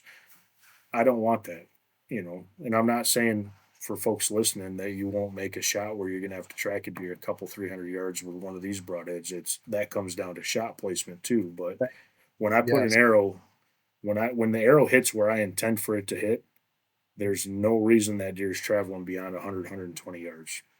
No reason I whatsoever. know. So, I had a gentleman reach out and again just go through the situation. He shot first deer and it went nowhere. Massive blood trail, massive hole. I got all the messages. I saved them because I just love this kind of stuff. And it was just, dude, you got the best broadheads in sliced bread. Like I'm sold. It's amazing. Goes out the next night or a couple nights later, shoots another deer. The deer makes it, I don't know, maybe like 120, 200 yards, somewhere in there. I can't remember what it was. It was over 100 yards. Let's just say that, over 100 yards. Man, you got to change your design. Something's wrong. And it's like, let's go through it. Did you have a big hole on both sides? Yes. Did you have blood all the way to the animal? Yes. Did the animal die? Yes. So you're telling me you got everything you needed. The deer just went a little bit further than you wanted. yeah. Give me a break. Yeah. It's not the broadhead, man. No. Angles matter more than the broadhead. I'll say that all day long. Because again, field points. But I'm cutting down your margin of error massively by giving you a 3-blade fixed head that flies like a field point, and for you to be able to recover your animal with blood to the animal, and you didn't have to go searching and calling a drone. Yeah. You know what I mean? Like, what more do you want? Yeah. What more do you want? I mean, I'm gonna have to make something explode and Yeah. Oh my gosh, and that's another. Oh, there's companies doing that kind of stuff too, and There's some wild stuff out there. But to your point on that, people can't see it, but which buck is it? This guy right over my shoulder here. I shot this deer in Indiana with my muzzle loader, shooting a 300 grain setup. That deer, as a crow flies, went 395 yards. Total track distance was 1,000 yards, and I smoked this deer. I shot him at 80 yards. I shot him quartering to me. I hit him through his right shoulder, and I exited behind his left shoulder. He was all rutted up. He was full of testosterone. Yep. That buck still traveled ground distance almost 1,000 yards. So people got to understand that. And that's a massive 300 grain should have knocked him on his. In fact, it knocked him on his ass. He got up and still ran 395 yards ground distance, or as a crow's flies, but total almost 1,000 yards. Going back to West Virginia when I was growing up, gun season rolling in. It's opening day of gun season. I was probably 8 or 9 at the time. My dad smacks this 10-point with his Chevy Blazer, going 55. 55 with a Chevy Blazer. Rolls that deer. Guess what? We shoot that deer later in the day on the hoof chasing a doe. It was crossing. My grandfather's farm crosses Route 2. So he's got a chunk on one side of Route 2 in West Virginia and another chunk on the other. He was crossing, and give me like hit with how many times have you hit a deer with a vehicle and they got up and ran away? And it's like, what? Yeah. You can't. I've come to realize you're not going to please everybody. There's not anything you can do to make everybody happy. I'm just trying to give you the best option and keeping it as simple as possible. I mean, that's it. Yep. So, yeah. And I have not shot an animal with yours yet, but I wouldn't shoot. And I think folks that listen know this if they've listened long enough. I have the utmost respect for these animals. I'm ate up with them. I have the utmost respect for a squirrel. If I choose to take an animal's life, I'm 100% all in, and I'm never gonna attempt to take an animal's life with anything that I think is subpar to do so. So take that for what it is. That gives me enough faith in what you're doing that I'm gonna take that and I'm gonna attempt to take an animal's life with it, and it's because I believe in it. I don't go and buy rifle ammunition. I've bought different ammunitions out there over the years. But until you actually use that on an animal, you don't really know. I mean, you can try to know, but with a bullet, it's very difficult. What's this thing's expansion rate? How much kinetic energy is this thing going to bring to the table? With broadheads, you get the benefit. And let's talk about this because it's kind of just a light bulb moment. With with a fixed blade broadhead, I have the benefit that I can shoot those things into targets. I can shoot them through a milk jug. I can shoot them through a shoulder bone. I can shoot them through a piece of plywood, and I can replace those blades, but I can see the kind of damage that I'm getting. I'm telling you right now, I've never shot a beast up until I did that test against yours. I've never shot them through anything. I don't think I ever shot a beast broadhead, a hunting head, through anything. I just assumed it was going to fly the way that the practice head flew. And it's because there's 69 freaking dollars for 3 of them. You know what I mean? That's a big chunk of change right there. So just for what it's worth to folks out there, I am very, very confident that what I saw on target is gonna go into the woods with me. Let's talk about the elephant in the room. And I know you've made it very clear you are very pro hunt your method.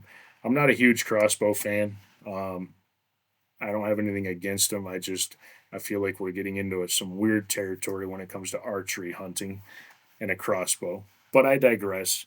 For the purpose of this and for the listeners out there that do shoot crossbows, what kind of testing have you done? Are these things compatible with a crossbow as well? So the only issue we have ever had is an arrow issue, and I can prove it. So again, coming back to the heavy arrow revolution and all this crap, it doesn't just stick to compounds; it filters over into crossbows. We had no issue with arrows or crossbows 425 and less, and or 450 and less, let's say. My buddy got a brand new 10 point, and it was one of those 500 and some feet per second. And he's like, man, they're shooting consistent, but they're shooting a little to the right, and they're drifting out. I'm like, that doesn't make sense. He's like, I don't know. He's like, we got to figure something out. He's like, 'cause I don't want to. He's like, I want to support you. And I said, okay. I said, let's dive deep into this. Let's figure out why this super speed crossbow is not shooting right.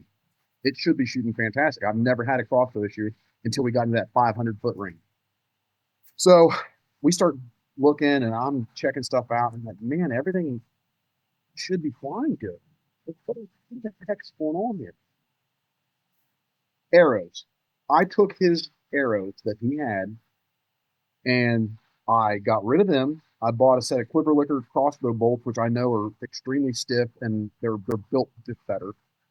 I built them out. Guess what? He's shooting them 100 yards. And he's got one of those ones that's got the auto ranging scope and all that crap on it. And 100 yards. He's actually one of one of the videos I posted for turkey shooting. No issues. It was a freaking arrow issue because just like anything else, if you're not shooting a correct spine with your compound, you're not going to get the same results that you should be getting. Sure. Now these guys are making crossbows where, we're shooting 500, 600 feet per second. Well, yeah, they're also cheating you on how stiff the arrow is, and you're getting all that force, and you're getting flex in your arrow. Yeah. And so that's what we found, and I've documented the results. I've got all that stuff. So, if anybody is shooting like a 500 plus feet per second bow and needs help, reach out. I'll point you in the right direction. We'll get you several. I'll get you some crossbow bolts if I got to prove my point. But the bolts were not stiff enough to handle that much force. And so we upgraded to those thicker, a little bit stiffer quiver liquor. And I made them within, I think they're like 8 grains difference between the ones he is shooting and then the ones that I built him. 8 grains different. And I threw alpha veins on there. I love those new boning alpha veins. I threw those on there instead of blazer veins. 100 yards. Give me a break. I mean, now we're into some really crazy territory, shooting a 500 blade. Yeah. Yeah, fixed blade. Give me a break. I don't know what you guys want more out of your broadhead. What more do you want me to do? Right. Right. So, yeah, it was just that one made sense. That one after we seen, I'm like, you know what? Yeah, you're putting 500 feet per second behind an arrow, but when you weigh their crossbow bolts, I think it was like a 315 grain arrow total weight out of that crossbow. That's what they're shooting. Yeah. And you're getting 500 feet per second, but you're also shooting sub IBO out of would it be a compound? Yeah. Compounds are 350. So again, when you're talking about that kind of stuff, it was like that light bulb moment. It's like, well, your arrow, you're telling me this crossbow shoots 500 and some feet per second, but it's only shooting a 318 or 315 grain bolt. Yeah. Oh shit! It's gonna, yeah, you're gonna have some issues downrange, Yeah. Buff. Gonna have some And problems. so, yeah, and so we figured that out real quick. These crossbow companies, they need to go to a thicker wall. Quit going for speed and these crazy speed IBOs and go for legitimate stuff. Again, I hate to go. I like MFJJ for a lot of most of his reviews that he does are very, very non-biased. I like that, but he talks about all the time. Quit giving us bullshit. Give us true, 450 grain arrow IBO. Yeah. That's what it should be. Yeah. Do something like that. And these crossbow companies need to do the same thing. Nobody's holding them accountable, and they're shooting a 315 grain crossbow bolt. Come on. Yeah. Like, give me a 300 grain compound, or my bow will do it right now. Yeah. I've got a Franken bow, but I can do it. My Franken bow's putting a 520 or grain arrow right now at 315. Mm-hmm. You know what I mean? That's scorching. That's moving because mine's nowhere near that. I'm at about 200 and about 280 is where my bow is set up with my current arrow set up at 125 grains up front, 530 total. But I'm shooting a Hoyt. I'm drawing a blank right now. What the hell it is? It's the Terex. The Hoyt Terex is what I'm shooting. But it's slower, and I did notice it. I shoot some 3D stuff, and with this arrow setup, shooting 125 grains out front, I definitely noticed when I went out to distance. I'm like, yeah, this is not the same as shooting my super lights, where I'm not having any issues getting my single pin out to 95, 110 yards. With this one, it's like 70 yards, and I'm pretty much got this thing bottomed out. There's no getting beyond it. But, and again, like you said, it's real world stuff. I love shooting 3D. I love shooting long distance. It's awesome to go out and shoot 120 yards with a bow and arrow and hit a 10 ring. It's badass. Am I going to do that on a whitetail? Hell no. But it's still fun to do. So yeah. Well, I had to build a Franken bow. I got tired of waiting for Bowtech to give me my 80-pound bow, and then they finally released their Virtue 80. But even their Virtue 80 is not going to compete with the Bowtech that I built. I built my own Bowtech, and it's a Franken bow, but at 72 pounds, like I said, it is scorching fast. I'll put it up against any 80-pound bow out there right now. Yeah. And it's a 72, so I'm shooting 8 pounds less and getting more out of it. And so if they're watching, if they see this, let's change some deflection charts up. I'll show you. There you go. What's your draw length?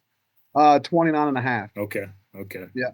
29 and a half at 72 pounds. Yeah, and it's just scorching fast with that 520 grain arrow, 515. Okay. Right. But again, it is a Franken bow, so they're not supposed to do that. I know, but my warranty's long gone. Right. I'm out here tinkering. I'm out here having fun. There you go. That's how innovation happens, right there. Right. I guess while we're on that subject, I know everybody out there shoots different stuff, but if you could build and if you don't want to say name brands, you don't have to, but if you could build the perfect complementary arrow to a dragger, what are you thinking? Like, what are you saying is your money FOC, money, whether it's fletching setup, however it is, what would you say? So right now, my favorite arrow for my compound is either going to be the Havoc Surge for a lighter arrow that I can build some heavy FOC, because you start throwing some. I got my custom wraps that I run right now because I keep getting banned. I got tired of it. I was like, you know what? We'll monetize this. Right. You're going to ban me on TikTok. You're going to ban me on Facebook. You're going to ban my content. So we did. We got parental advisory. We got banned TikTok wraps. We got banned Facebook wraps, stuff like that. But that takes away from your FOC up front. So I needed to find a lighter arrow. So I went with the Surge by Havoc, and it's I don't know. He's got his own custom uh, patented weave, I guess. And I was talking to him about it. But dude, I did a video on it. It's badass for like weight to strength ratio. Like I said, it's almost as strong as an FMJ, very very close to an FMJ, but it's carbon. And then the 250 spine comes in at like 8.9 DPI. So I'm able to build. I think I'm running 15.2% FOC. And then that's with the fletchings. I run the boning alphas. I think they're just amazing. Now I do run a 2-degree offset because whether it be marketing or not, I don't know. I took and I watched that video that Elk Shape and Easton and Precision Archery did where they tried to find the perfect hunting arrow. And then there was no such thing as a perfect arrow. It was perfect arrows for situational, right? Sure. And so I went through and I'm looking through all the curves and different scoring sheets that they gave. And that boning alpha for me was always in the top, 5 for different things. And so, yeah, if I was going to shoot a light arrow that I could build some great FOC, it's going to be that Havoc Surge. And then if I'm going to go for a heavier arrow and I'm going to push into that, I don't know, heavy 500 grain, 600 grain, I'm going to go with the Quiver Lickers. They're stout. They are freaking stout. But again, I like to build that FOC. So for the compounds, I'm going to go with the Havoc Surge, and for me, it's a 250. But while we're on the topic of arrows, I wouldn't say FOC matters. I would say 13 to 15% is that idealistic range for me. And then when I talk about arrows, the key to me is spine. If you're not shooting the correct spine, you might as well. You're not going to get. You might get something to fly, but you're getting lucky at that point. Yeah. And it takes me back to one of my first, like TikTok or not TikTok, like YouTuber reviews or whatever. Back when I first started, and this is back when me and my wife and my parents were hand sharpening these things. We actually would sit 4 or 5 hours a night after work, and all of us, and they're just hand sharpening, miserable. Right. I was awful. But anyway, I sent a guy some broadheads. He shoots them. He gets a hold of me. He's like, man, I don't know what's wrong. These things don't fly at 20. He's like, good Lord. He's like, I shot through some steel, a steel like panel or whatever. He's like, crazy results. He's like, that was amazing. He said, but otherwise, he's like, I can't get them to fly. I'm like, dude, there's no way. I sent you, quite a few packs. At some level, one of those could have flew good. Sure. I can't get them. I said, send them back to me. I'm human, and we're hand sharpening it, and we're hand precision these right now. I was like, maybe I missed something. Send them back. He sends them back to me. I make a video like a dumbass during the West Virginia pit game. I mean, I'm a mountaineer through and through, and so I've been watching the game. I had a few beers in me, shamefully, and we're getting our butts kicked by Pitt. And I told the wife, I was like, I gotta go shoot. It's a stress reliever. I was like, I gotta go shoot. And I was like, you know what? Screw it. I'm gonna go shoot these broadheads he sent back to me. So I set the camera up. I set the tripod up. I show me opening the package. Show his, it's his package straight from him. I put them straight on my arrows right in front of the camera. I shot 3 of them at 50 yards. At 50 yards. Couldn't have been anybody. Golf ball.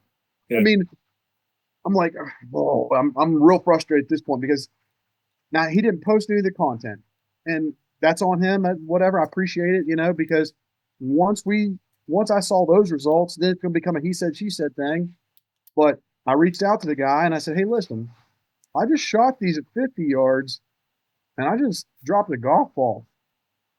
What are we doing here? Like, what's is this like clickbait? Like, what are we, or what's happening? He said, and he's a great dude. I have no bad blood here. I like this dude. He's a good dude. But I said, what's going on? Let's talk about your setup. And we start talking. He's shooting like almost 2 arrows under spine. I'm like, yeah. His rebuttal was, well, I shoot locally and I shoot great and I have all these trophies. Cool. You're still shooting 2 sizes. It was like, depending on what brand you go through, almost 2 sizes too small on the spine. Yeah. I'm like, you have to spine up. If you're going to shoot these, spine up and see what happens. Corrected the issue. Yeah. And but His arrow probably is doing the forbidden dance all the way through the air, man. right. And again, it's one of those things. And then I had another gentleman, he's like, man, I'm shooting out to 90 yards in my compound. It's like 2 inches to the left out at 90 yards. He said, but I'm boring a hole out of the target. Dude, you're boring a hole out of the target at 92 inches? Yeah. 2 inches? Yeah. That's the only two things. And that was back that very first year whenever I was hand tuning and doing all that crazy stuff. But if arrows, when we're talking arrows, make sure you're shooting the correct spine. And if you don't know, please just reach out to somebody and ask, because I guarantee it, if you're shooting the correct spine and your bow's tuned, you're not going to have an issue. These are going to match your field points, And that's the one thing I preach is not so much the arrow, brand, company, make, model, whatever, weight even, is shoot the right spine. That's all now. Yep. I'm with you 100%. I've told listeners this. I talk about this with all my buddies. Like, there's a lot of great bows out there, and I liken all the bow market or the bow companies out there to like Ford, GM, Chrysler, whatever, Ram, whatever you want to look at. They all have their niche. They all have something to offer to the market. I don't shoot the most expensive, flagship model bow. I shoot Hoyt. That could change next year. I'm not necessarily married to any particular bow manufacturer. I shoot when it's time for me to go get a new bow. I go in to my local shop and I say, I'm back 3 years later. Let's, set me up 9 bows and I'm going to shoot them all. And I don't want to know what the price is. I don't know what what the model is, what the flagship name is. Just set me up 9 bows and I'm going to shoot all 9 of them and I'm going to pick the one that I like the most. And that's how I pick my bows. So the one that I'm shooting now just happened to be, when I shot it, I actually picked this over the flagship model for that year because I loved the way it felt out of my hand. When it comes to arrows, I don't chintz out. I don't buy Amazon arrows. I buy good, well-known, well manufactured arrows. And to your point, 120%. The biggest issue that new bow hunters have when it comes to accuracy is, I would say 90% of new hunters or new archers out there are shooting way under spined. They're trying to go with that speed. They're trying to get that speed.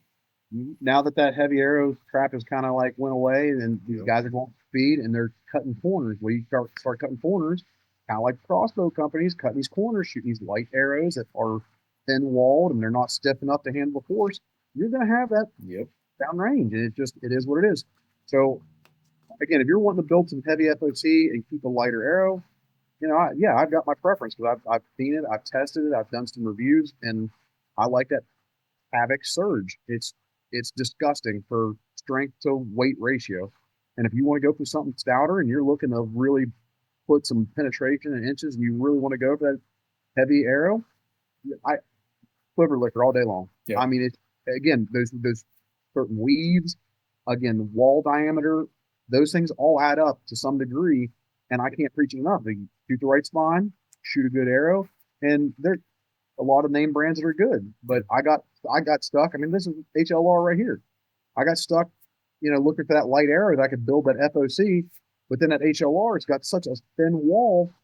Every single deer, not one, not two, 5. Every single one that I've shot with that arrow broke.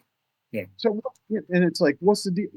And I started again, do some research. I started looking. I'm like, man, I cut that arrow off, and I started looking.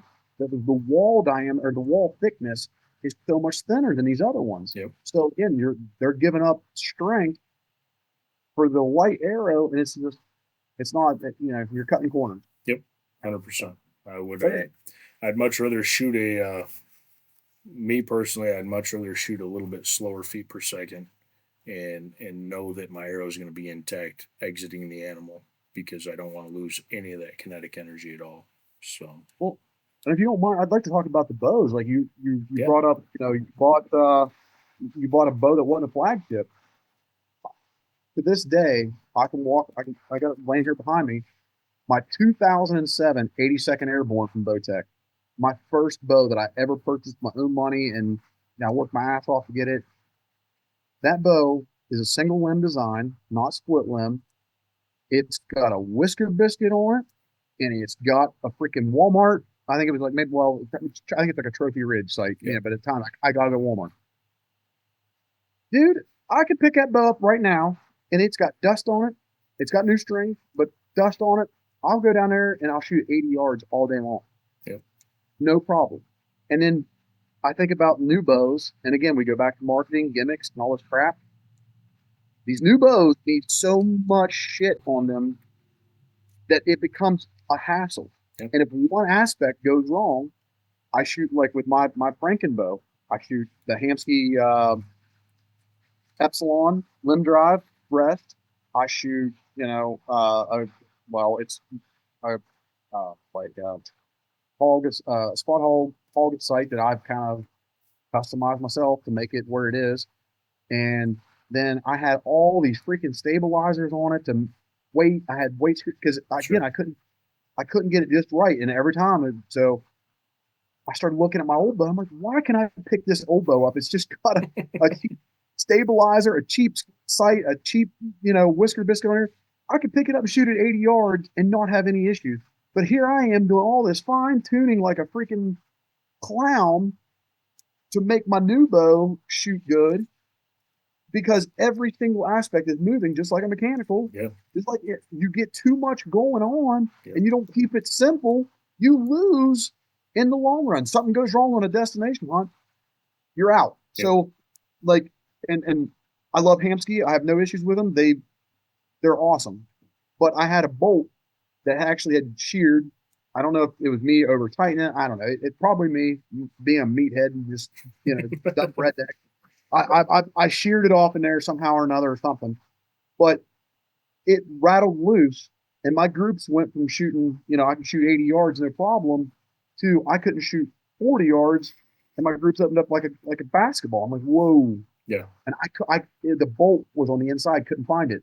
And so I tweaked a lot of crap until I found that bolt. And when I found that bolt, then I'm like, oh shit, that's it. And they replaced everything, overnighted it. Fantastic customer service. That's awesome. But I fixed it. Guess what? Back to shooting dimes again. Yep. And so my point being, chasing new, all these over-engineered pieces of shit.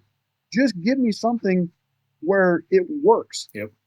And I haven't shot any, but I'd like to shoot an APA.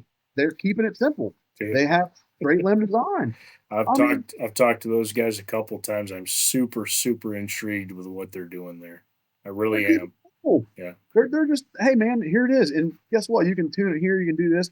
Yeah, keep it freaking simple. Yep. Like I said, I love my new bow. And again, I built it with a couple buddies, and we had some moments like, get the kids out of here, something's gonna blow. But it works now, and I got it working. And like I said, now my 70-pound bow works better than most, or shoots faster than most 80-pound draws at the same measurements.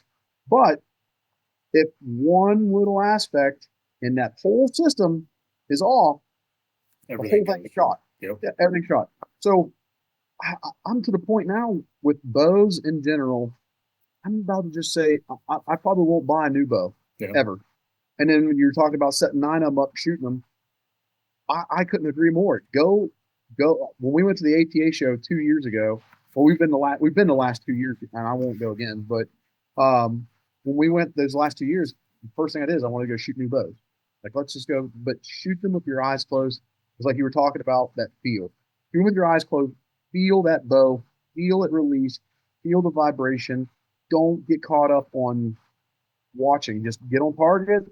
Close your eyes. Pull through. Do a good follow through, and then it'll open your eyes to a lot of bows. There's a lot of great bows. Dart and Expedition. Oh my goodness, both of those bows shot like a dream. Closed my eyes. Didn't even look. I still love my Bowtex. I shot the Virtue, great bow. But again, technology and the need for consumer new has wrecked so many great products. Yeah. But so I don't want to digress too long, but that was When you brought that up, I was like, yes, Yeah. yes, he knows what I'm talking about. Like, that's absolutely right. Like, these companies are making shit so complicated, Yeah. and then it's so complicated. New archers, they come into this and they don't have a freaking clue what's going on. They're like, well, what did bow I spent $3,000 on and they don't shoot for the crap? Yeah, because there's so much technology into it that probably your bow shop guy doesn't even know what he's doing. And Yeah. we've ran into that. Yeah. I ran into that where these guys don't know what they're doing. They set you up and you go out the door and you're, why is this thing shooting like crap? Well, your guy installed this upside down because it looks the same upside down as it does the other way. Yeah. Yeah. It's wild, man. And it's all marketing. I'm not going to say that there's not unique things that each of these manufacturers bring to the table, but at some point in time, you're over engineering to placate the consumer mentality that this is the latest and greatest. So that's when I can appreciate simplicity 100%. So let's change course a little bit here. Let's talk about your personal hunting preference. What's your I'm assuming I'm not going to assume. Let me take that back. What's your preferred species to hunt? Oh, it's whitetail. I mean, you don't get a deer tattooed on your chest, if and I hate it. I think back my dad, he again, growing up in southern West Virginia, area not super great. So going and doing big things like elk hunts, him and his buddies going these big elk hunts. And I mean, that was his thing. They deer all elk camp. We're going out there to hunt elk, and yeah, they go kill these monster bulls, and they'd be all pumped up about it. And that was their thing. Cool. I don't know why. I'd like to do it maybe at least once at some point or another, and I missed a good opportunity because now my old man is he's health wise just not able to go out. But he offered. He's like, I'll take it. I had too much going on with work and kids and everything else. Sure. I just couldn't make that trip, so I regret that wholeheartedly. And but I just don't have any desire. I don't. I mean, one of the things I'd like to experience it, especially when they're full rut bugling and they're chasing and all that stuff. Because I had a buddy kill a giant with his dad, and they doubled up in the same day, and I'm sure they had a great memory and all that stuff, and a great hunt. But there's just something about whitetail. I don't know. I can't explain it. I just, man, there ain't nothing but like, anything over 140. You better watch out, boy, because I'm coming. I'm coming after you. Yeah, I mean, Yeah. it honestly don't even have to be score. If one of my no, the number one buck, my number one buck that I have upstairs is only 142 inches or something, 10 point. That deer didn't do anything for growth. He just stayed the same. And I called him Shorty the whole time because he just stayed short time, good frame, beautiful buck. I passed that deer 1,000 times. I mean, and he was a bully. He was an absolute bully even for a 10 point. Usually your 8 points, I don't know why, but it seems like 8 points seem to be like your bully or buck. Yeah. But this 10 point, man, I could hit the horns or grunt tube, he'd come running. I don't care if I was one end of the property and then relocated. That deer finds you and he'd sniff you out and he's ready to just get down to business. And I let that deer walk for 3 years, and I had 3 years of history with him where I just, when you noticed like that same rack over and over and over again. Yeah. And so I think he was around 5, maybe 6, but beautiful buck. Just, you know what? This deer's got to be 5 or 6 years old at this point. I mean, huge body, big rutted up neck. And I mean, and I didn't even kill him. I killed him like October 15th or something, a couple of weeks before. Okay. So anyway, but yeah, just this big gnarly buck, this beautiful 10 point, and I hit the horns, and it was like 3 o'clock in the afternoon. Here he come. I smoked him, and it was the first deer that I killed with my own broadhead, and he went 40 yards and toppled over, and I was tearing up a little bit. I believe it, man. I believe it. And Especially to shoot it with your own broadhead, like. Yeah, and that was before production. That was, and it was honestly a prototype. I don't think I have any more prototypes laying around here, but it's a bigger model than what I've got right now, and I just wanted to see. And I'm shooting it great. But it was a deer you had history with. You built you I don't want to say you build a relationship because he doesn't know you're there. At least you know, you hope he don't know you're there. Right. But I knew that deer. You know, I'd seen that deer 1,000 times. He'd walk underneath your stand. You know, you'd videotape him. You'd laugh. You know, you'd flick an acorn at him or something as he's walking by, and it just one of them deer. And to harvest him after that many years and that many times, just having him out there. Oh goodness, that was it. That's what I do it for. Yep. I could care less about, you know, if he's 140 or 200. I don't give two shits. If he's mature buck and he gave you that cat and mouse game, That's what it's all about, man. Yeah, and that's where it's at. Yeah, I he's scores. Let's get rid of scores. My goodness, I think that has wrecked a lot of things. It has. I mean, these guys they're so caught up on just score, you know, and I get it. We're competitive as human beings, but I'd much rather cheer you on that you got a deer versus you got this 200-inch deer that you've been hunting for 6 years and you passed up every other deer and you put your whole life. You know, well, I don't know. I think we're so negative as a society. I want to see your success. Yep. I don't give you don't. I mean, don't even use my broadheads. I don't care. My thing is, I want to see you have success because I care about us as a community as hunting. You know, we have so much going against us, and so yeah, scoring systems and all that crap. Give me a break. Just go out and have fun. Yeah. You know, kids. Worry about kids. Get them out there. No restraints. Spike walks through. Let them fold that freaking spike. Yeah, right, man. No, I'm with you on that 100%. I've officially scored one deer of all my deer, and that was my first. That was my first. It's my first buck that when I shot it, they were like, "Dude, this thing's gonna go boom. You need to score it." So I did, and I know the scores of all my deer. I mean, I'd be lying if I didn't. Like, I measure them all because I just love to know. But I don't. When I'm in the woods hunting them, I'm not like, "Oh, that's a 148-inch deer." I'm like, "That's a mature deer. He's got a great rack on him, and I'm letting it eat, man." So let me say this: if we got rid of trail cameras, because this is a hot topic everywhere, if we got rid of trail cameras, how much happier do you think the hunting society would be? Because here, for sure, man. Yeah, let me bring this out. So I think about whenever we go to Kansas, and you're not allowed to run trail cameras on public land out there and stuff. So it's just us, and it's just like, hey, you got to make a split-second decision. Yep. When my heart's, I don't know what's coming around that corner, and here comes a nice frame buck. Ooh, I'm telling you, it's a bad day for you, bub. Like, that's right. You know what I mean? I don't know what out there might be a booner around the corner, but I see that nice big frame and a nice big neck, and he's responding and he's coming through or whatever. Yep. Or I put the perfect stalk on this deer.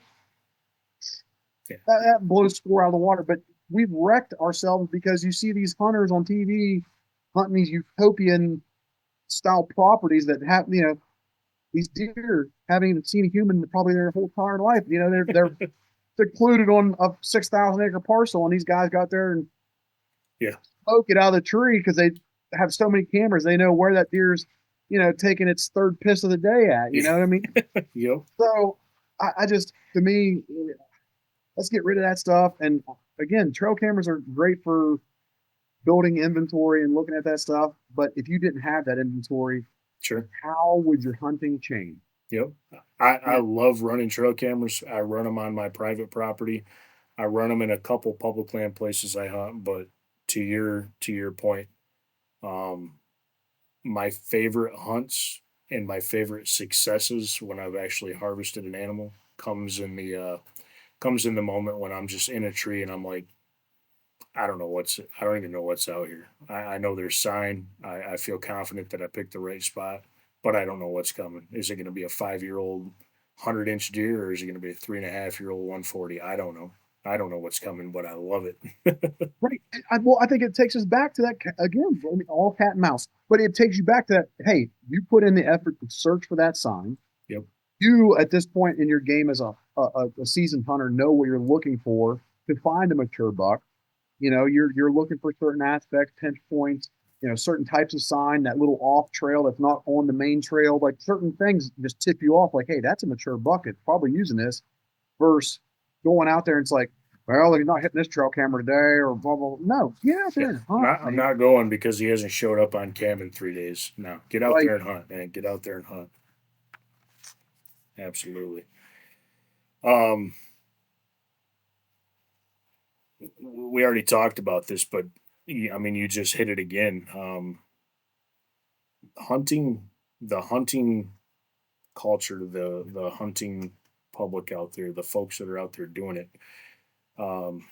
Unfortunately, we are a dying breed. Hunter numbers nationally are dwindling every single year. So I'm real big on getting more people involved. They don't have, I mean, obviously I want to get kids involved in hunting, but there's a lot of adults out there who've never experienced hunting. And what's your take on what we can do as folks that have been in it for a while? What can we do to recruit, more hunters into our fold? so I think about stages of a hunter. It's a thing you see it. I've seen it a few times. Different people on Facebook and social media things. You have your entrance to hunting, and you think about how, like we've already talked about, how both of us started. We were entering the hunting world. We were finding our roots. We were finding how we wanted to do it. Then you get to a point where you're, okay, I'm hunting. Now I want to be more successful.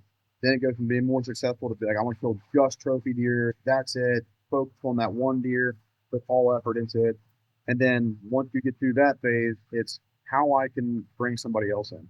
Why do we need to go through all those phases? Let's just bring, why does it have to take going through, like, I killed, $3 over 160, a big mature bucks or whatever, blah, blah, blah. I've done my success. Now it's time to bring somebody else. What's stopping you from taking, a guy down the street, your buddy, he comes home from work and just sits on the couch and doesn't do anything in the afternoon. What's stopping you from taking, hey man, I got an extra boat. Come down here and shoot for me, this evening, let's hang out. And it leads to other conversations, it takes you beyond hunting. It brings you that closeness and that, hey, I talked to my neighbor today. I saw that guy sitting down there doing nothing. I got him off the couch. Now he's shooting a bow. Hey, if you're gonna shoot your bow, let's go hunting. Yep. Now it teach him something. So I would say I advocate for anytime you get a chance, take somebody else. It's tough.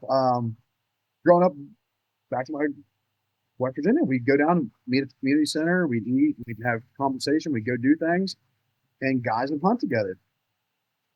I tried to have a deer camp when I first moved up here to Ohio, and I tried to have a few different deer camps here and there. I was successful 1 year getting a few buddies together to go and have a deer camp, because now we're back to what we talked about before with everybody hunting that one single deer. Yeah. They don't want to give it up. That it's become this thing where you would rather go hunt that one single deer and might not be successful versus go to deer camp and just go run around on some public or go around on buddy property and go spend like a week with your dudes and get away from the hustle and bustle, get away from these things, and enjoy God's creation. It's insane. It's insane that you can't just be like, hey, you know what? I just need a week for myself and go with the guys, and we're going to go have a deer camp here. And that's when we go down to AEP recreation lands. We went down there. We didn't have any tents that would hold, the 6 of us or the 5 of us or whatever it was. We built a big shed with tarps and 2x4s, and that's what we stayed in for a few days. And it was awesome. Yeah. It just grown it out again, because that's what we grew up on. Down in West Virginia, my uncle, he did it for the longest time. And then, now that they're older, they're starting to kind of drift away from it. But him and his buddies, they would do like a 2 or 3 week deer. Yeah. Just all their vacation days. And they'd just be out there at his little makeshift shed and poker and talking life and go up on the hill and hunt. And that's what it's about. That's, to me, we're building that community. We're building that relationship, because when you talk about hunting and building that kind of stuff, it leads to more things. Yeah. 100%, man. Dude, take somebody hunting. Just at the end of the day, just get somebody out there. Get them to shoot a bow. Right. That's a great start.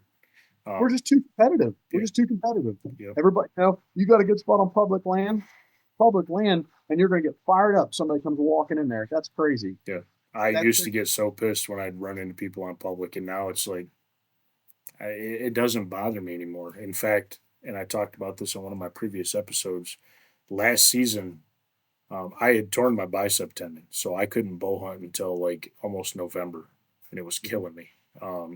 People were like, "Go get a crossbow," and I'm like, "Nope, I'm gonna get healed up and I'll shoot my bow." But my first time out on public here in Michigan, I was going into a spot that I was familiar with. I was excited to get out there. I pulled in with my truck, and another guy pulls in, and a younger kid, and probably like, I'm going to say he's probably in his late teens, early 20s.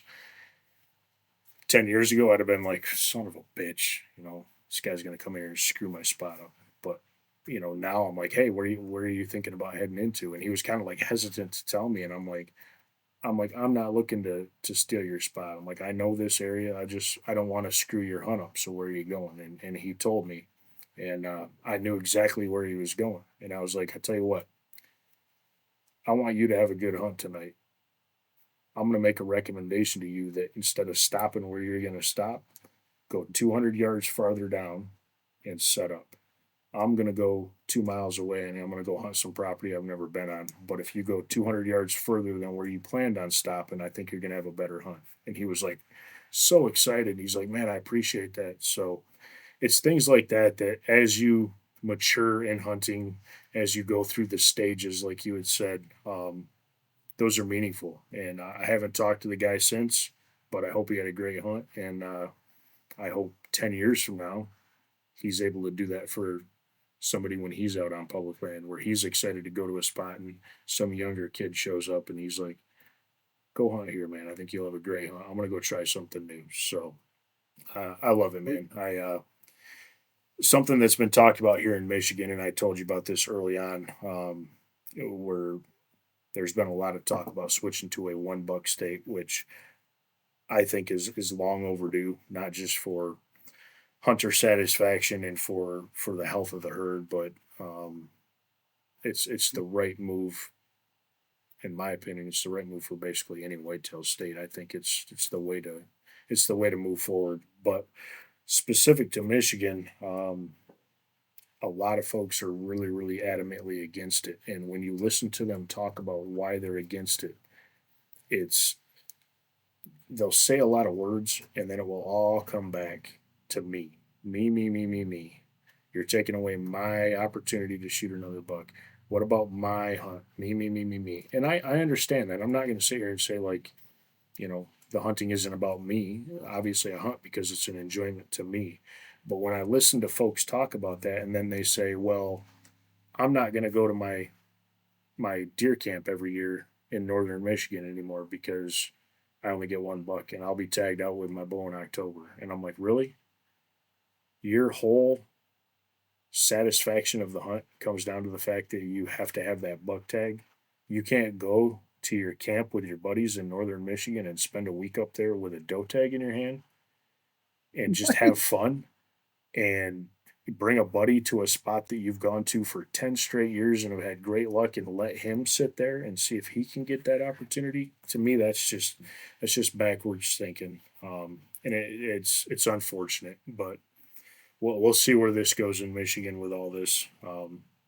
I just wish more people would look at it less from a me perspective and more like, I go to Ohio. If I shoot a deer in Ohio with my bow, I'm still going down to Ohio during muzzleloader season with my buddies because we go every year. I'll go down there and shoot a doe. I don't care. It's the camaraderie. It's all that we talked about. So, yeah. And we talk about that being. You go down there, you got a doe tag in your doe, shoot a doe. Like the societal norm is you got to kill a big mature buck, and it's got to be so many inches. And dude, screw that.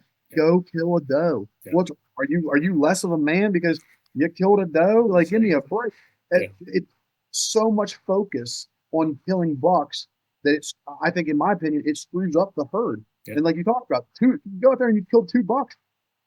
One wasn't enough. Get out of here, man. Go shoot 1 buck and then go kill about 5 does and see how your herd changes. Yeah. We did it. We did it in West Virginia. I told my dad, I'd seen a lot of stuff back when I was in high school about these reviews coming out, these studies that if you took your doe herd down, your bucks, you would see a lot more bucks because the does become competition for food. Too many does stress a herd out because it become little divisions between them. Yep. So I told my old man, I was like, let's knock down a bunch of those and let's see what happens. So one year I was like, no, probably about 2 or 3 years, we had some doe slaughter Saturdays where we just went in and put the laid hammer them down. down. Yep. Stacked bodies. And guess what? A few years later, we've got 2 and 3 year olds that are, 130 plus class deer, and they're coming out enormous. Yeah. And it's just like, whoa, what? I mean, we never seen deer like that in our part of West Virginia. We're like, holy cow, look what we're doing now. So go shoot some does, man. Yeah. You don't need to kill 2 bucks every year. You don't. In West Virginia, I think you can kill 2 or 3. You know what I mean? That you can get different seasons. Yeah. You don't need that shit. Just go kill you does. I mean, what's the buck meat doesn't taste no different from doe meat if you do it right. We butcher our own deer. That's a whole other. Yeah. But yeah. Go kill some does. Yeah. You want to hear a wild stat about Michigan?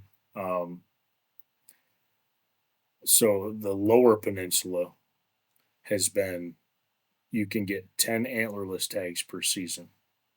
And then you get what's called a combo tag. You can get the combo tag, which is 1 buck and then 1 any 6. Or if you shoot a buck with that second tag, it has to have an APR to it. So take the APR out of it, take how many bucks you can shoot out of it. Let's just say you get 2 buck tags and 10 doe tags. 80% of Michigan hunters last year did not even shoot 1 doe. Isn't that crazy? That is insane. And it's because of this obsession with, I got to get my buck. It's sad, man. But I don't want to go down that avenue too far because I've talked ad nauseum about that, and my listeners probably are like, "Shut up, man! Talk about something. Talk about something besides that." But anyway, what's your preferred hunting method? Do you run a saddle? Do you hunt tree stands? You a spot and stalk guy? Like, if you could pick, this is my hunting style, and I have to do this the rest of my life, which one you taking? I would say rest of my life, probably spot and stalk. Right on. After going out to Kansas, dude, I can't preach it enough. I got to watch my harvest, not 1 but 2 giant bucks in Kansas. Oh my god! The first one, we were in the wide open, and again, this goes back to big camo and stuff. They can all suck it. We were in a creek bottom. We're talking about, like me and you, they're room volume. We're not like yelling, but we're talking, and we're scouting the property. And this old lady let us hunt, and had this coyote come up at about 80 yards, and he's coming down the creek to us. And I was like, I'm gonna smoke this thing, and he's laughing. I get out of here. I'm like, I'm gonna smoke him. I'm drawing on him. I'm trying to just wait for the perfect shot. I'm about to put this dog in the dirt, and he turns, and then he just shoots up this little runoff that comes down into the creek bottom that we're in. Well, crap, now I ain't got no shot. He just run up the bank. He runs up there, bumps this 145-inch 9-point or 8-point, whatever it was, and it stands up, and it starts like beating the shit out of this guy, just like running it and stop. And I'm like, holy, he's been sitting there the whole time while we walked through. He was bedded and just watched us. He just watched us, he didn't do nothing. And it took that coyote to pick him up. Well, when that coyote ran off finally, and that buck, chased it off, we're just on our knees, wide open in a creek bottom, Walmart Georgie clothes or whatever, just like a button up pan, And I grunted this buck. Here he comes. And I was like, dude, I said, if he goes to the left, he's yours. If he goes to the right, he's mine. I was like, let's make this happen. He come down that little runoff, come right to us. Went to the left. I put all my stuff down. And I'm sitting right over his shoulder, and I'm ranging this deer. I'm like 35, 30, 27, 25, 20, 12 rings this deer. He tackled me. He tackled me. I'm throwing my hat. I'm like, oh, it was like the Super Bowl. I mean, I just got to watch this unfold, and it was the craziest thing. And so that was on a Sunday. So he shot it Sunday morning. We packed up as quickly as we could, and we drove over into Nebraska because that was the closest church that we were a part of. We went to church, praised God all morning, went back, tracked that deer. Oh, I mean, you can't top this stuff. You That's can't make awesome. it was amazing. So there was that. I'm getting goosebumps talking about it. And it's like I said, that buck that he shot the last time we were out there, and 2 years ago or last year, whatever. No, what last year? Yeah, 2 years ago. Same thing. Hunting this piece of public, some cedars. We're checking it out. The wind's perfect. Like I said, we're not even in like hunting clothes, really. I mean, he's out there in some clothes he's been wearing for 3 damn days because we've been on the road and we've been, trying to get our butts to Kansas. But Bobcat comes right by us, goes into the cedar thicket. We're like, well, that cedar thicket done jacked up. We might as well at least go look for sign while that Bobcat's nibbing around in there. So we go and start nibbing for sign. At that time, 2 really big bucks come busting out of there. Like, what is happening? We're going on? We just get down on our knees and we're right there on the edge of this field, start calling, and they start being receptive. You see the ears tuck back, you see them swell up, you see them get all puffed. This is going to happen. Like, are you kidding me? Up. We're on our hands and knees out here in Kansas, making it happen. We're not in the tree stand waiting for some buck to come by, playing on our Facebook or whatever. We're making it happen. We're hunting. And so anyway, the sun was to our back, so it just looked like silhouettes, and the deer they were being receptive to a degree, but they weren't really committing. Sure. I told him, he's like, put them antlers on your head. And I said, just kind of put them on your head and just kind of go back and forth a little bit and just give them something to look at. And he's like, get out of here. I said, dude, just do it. I said, the sun is right on our back. We're just a silhouette. They just need something to see. He goes, oh, whatever. And I started just snort wheezing. Here they come. That's awesome. I'm like, holy cow. So I got on one side of the fence line here and I'm watching the field in case they come up. He's watching the cedar thicket on the other side. They're coming up that way. 16 yards. He smoked 150 and 14. That's awesome. I mean, that spot and stalk all day long. There's nothing better. Here's the thing. The only reason that you have a need for tree stands, saddles, blinds, and all that stuff is because we have property lines and you can't cross over onto your neighbor. Yep. And you got to sit and wait. Out in Kansas where you've got thousands of acres of public land or even people that'll let you hunt, go spot and stalk and it'll change your life. It'll ruin your traditional values and how you hunt, Sure. back here. Oh, that's why public land, I will run down to the AEP rec lands or, places like that. And that way I've got thousands of acres to just go, and I'll go spot and stalk. Nobody can stop me. Yep. I'll just walk. Just keep moving. Yeah. And I'm telling you, it's yeah. It's yeah, fun. it. It's fun. It's when I first started going down to Ohio, this would be my 9th year going down there. So for the past 8 years, the first probably 4 or 5, probably 6 years, primarily I would go find a spot, set up, and I would just sit there all day long. Might see 1 deer, might see 20 deer. Never knew. A couple of years ago, I started moving a little bit more and was seeing more deer. And then last year, I just the way everything worked out, I was on my feet the whole time. And I had such a good time down there hunting. I mean, never set up. I brought my saddle. I brought all my stuff with me.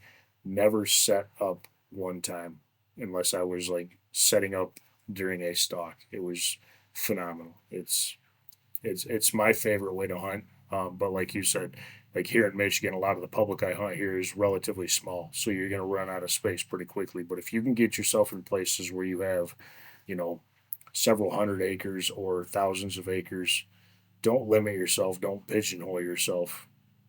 Go get whitetail adrenaline on it and just see what happens. It's a life-changing experience when you do that for sure.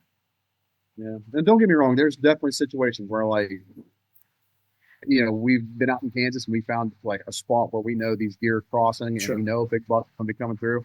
I'll throw up a blind, or if there's spots where just the topography, the way it lays, it's like I need a tree stand. Yep. We the last time we were out in Kansas, after he shot his deer Sunday morning, two back to back Sundays, back to back predator. Uh, let's say aids. Well, the predators helped us out getting these deer on their feet, and but so I had the rest of the week where he just helped me, and it was amazing being able to have like him in my corner instead of us both trying to hunt. Sure. And doing that, it adds to it. But yeah, there's definitely time where you need that tree stand. So we've gotten to spot. I didn't take any tree stands last time, but I went and we got ourselves in this giant grass field. We used to hunt private on the other side of the road. Well, the old farmer had passed away, and there was public just across the road. So we're like, screw it, let's get back. We know there's giants in here. We got climbed up in this. I don't know what type of tree it was, but we got climbed up in this tree, no tree stand, and it was one of the coolest things. You're just out there and you see all this grass, and then all of a sudden the sun's starting to set, and then all of a sudden you start popping up all around you. And now that was kind of cool, but again, situational. Yeah. I definitely needed a tree stand to see down over and through all the grass and stuff, and those are focal points for those deer for travel routes as well. So you're in there in the tree, but for the most part, bought and stalk, hands down. Very Hands cool. down. That's awesome. Besides your bow and all that stuff, like the must-haves, what's one thing that you will not step foot into the whitetail woods without? Rangefinder. All right, on. Rangefinder and binoculars. But Right. the binoculars are hit and miss for me. I carry a chest pack now just because there's a lot of great options for a chest pack, and I can shoot without having to worry about obstruction. But a rangefinder, they're to this day, I've been, like I said, I've been hunting for 20 some years. I can't tell you distance. I mean, I can guess and I can get within 10 yards, but I'm not good enough to be like, that's my pin. No, I'm going to go ahead and I'm going to range every single deer I shoot. And if you have the knowledge and hunter ability to be in the woods and get those deer close enough, you got the time to go, okay, and then put it down, draw and shoot. And Sure. you know when to draw, the deer's not looking or the deer's preoccupied or whatever it may be. You as a hunter, when you build your skills, you've got time. Yeah. If you're in a rush and you've got to rush yourself, you better hope God's on your side and watching over you, because there's going to be a lot of times where that shot's the one that doesn't pan out. Sure. And rangefinder. That's that. If I pick just one rangefinder, because then I already know I got 3 times zoom on it. So that rangefinder is, if it's not within range and I can't hit it anyway, binoculars really aren't going to do me no good. Besides, I seen a big buck today. 700 yards away. Yeah, just give me my rangefinder, man. I'm good. No, that's a good one.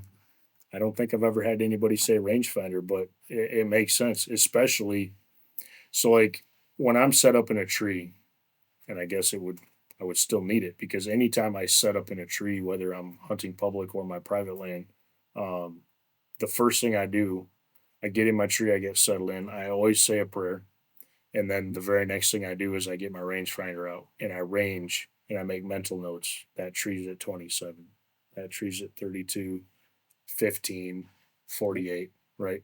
And I do the same thing on public land. But if you're spot and stock, you don't necessarily have that luxury, because you don't know where that opportunity is going to come. So that's a great point, especially with spot and stock.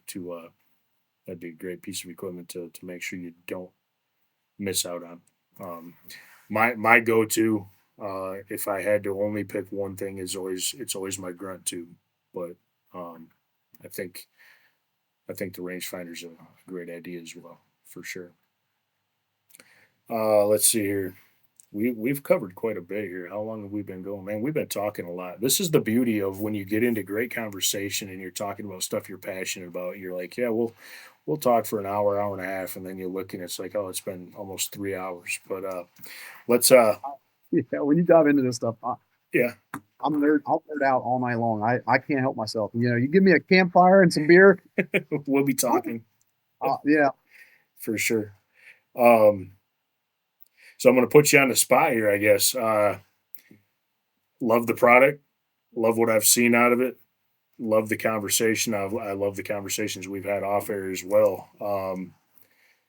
I would like to formally extend an invite for SLATRA to be kind of a podcast partner, if you will. I'd love to continue, and I'm going to do it whether you say yes or no. I'm not gonna be like, oh, he doesn't want to do it, screw him. I'm going back to Beast, but I'd love to talk more about your brand. I'd love to get more folks involved with SLATRA Archery if they so choose, and I'd love to just be able to maybe put something on the wall here in the studio saying that Wild Spirits Outdoors is a proud partner with SLATRA. Is that something you'd be interested in doing? Absolutely. Awesome, man. Awesome. Well, cool. I tell you what we'll do. We'll hash out the details off air, as far as if you want to set up any kind of a promo code or anything. I know you do direct to consumer sales, correct? And then Yes. you also work through some distributors as well. Is that correct? No, I'm trying to branch out, put these in some stores, but right now it's just direct to consumer. Okay. Okay. Perfect. Awesome. So, yep. Well, cool. I think it makes sense. I think it'd be great to maybe turn some more people onto what you're doing. I believe in what you're doing. I appreciate you for coming on and having this conversation. Um, when it comes to the broadheads themselves, I think the way you've gone about thinking about this does not come from a business standpoint. You're a hunter first and foremost, and you were looking for something that was going to do something that you felt was lacking. That's like the selling point number one for me is I'd rather have a redneck like myself who's just out there grinding and hunting who comes up with an idea that is truly worthwhile to have in the market versus a suit and tie saying the next marketing slogan is this and let's push it and sell the hell out of it. So I think what you're doing is built by hunters. It's being designed for hunters, and you're sharing your values with folks out there. So I'm 100% on board with that. And again, I appreciate you when I reached out to you saying, "Hey, man, I'll send you a pack of broadheads. Give them a shot, and be brutally honest." So I guess with that being said, closing thoughts. You got anything? Any last words of wisdom or anything you want to talk about, whether it's hunting related or maybe the industry as a whole? Is there anything you would like to see with the hunting industry change? Is there something that SLATRA wants to redefine within the hunting industry? I I would like to see us go back to simplicity. I mean, it's been the topic of the conversation the whole night. I'd like to see us go back to being simple because we have so much. Everybody. It's not that this isn't a broadhead bow arrow. It's a combination. Everybody's over engineering all of their product to have new product to push to consumers because they don't want to push last year's product all over again. And what it's doing is it's creating I think that we talked about the crossbows and guys from crossbows. That's what's pushing the crossbows. The crossbows I I picked up a crossbow for my children. It come in the mail. It's a brand new 10 point. I think it was Turbo X or something. Right out of the freaking box. Now I have a chronograph, so I'm able to do certain things. But I put the scope on, tightened the bolts, shot it through the chronograph, adjusted the scope ring to the speed, went out, and it was dead on all the way out to 60 yards. I didn't even have to touch the scope. Yeah. And so when you got new guys coming into the industry and they're wanting to start bow hunting with a compound, and they go and they have to buy a $3,000 setup, and it's got to have this, it's got to have that, and they don't understand how to tune, and then they take it to a subpar bow shop where they just try to put it together themselves, and they wonder why it's not shooting good, and they're pissed that they just spent all that money. It's simplicity. We as a culture look for the easiest route, Yeah. and the easiest route is always the failing route in my opinion. I can't, we were built to suffer and persevere. I mean, that's it. And so be if you can't own up and take accountability to put in the effort and knowledge to learn your craft, maybe don't do it. Amen. Maybe this isn't. Amen. And And if but uh, I'll say this: if you want to shoot crossbows and it's legal, go for it. Sure. If you want to shoot traditional, go for it. I want more hunters in the woods because I want, when it comes time for my kids to be that age to hunt and they're in their 30s, I don't want them in a political battle for their rights to hunt. Yep. I want us to stand up as a community and be able to say, hey, get out of here with that crap. This legislation is garbage. Yep. We're hunting.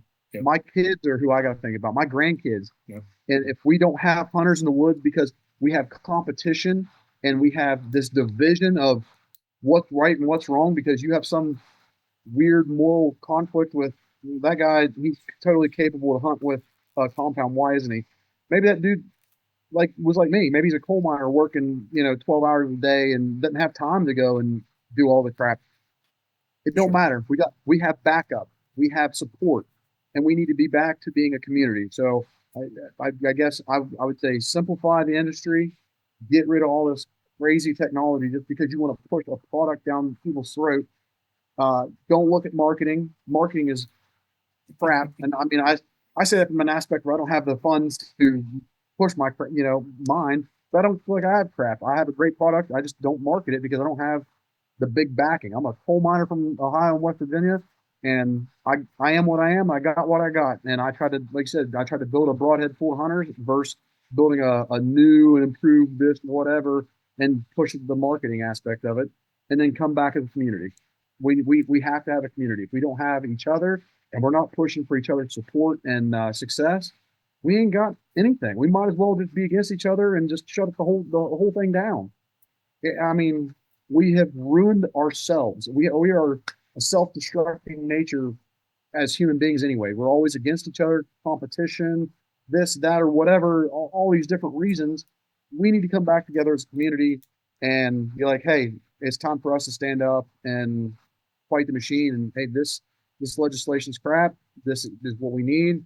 And hey, I support you, brother. I hope you get your biggest year ever.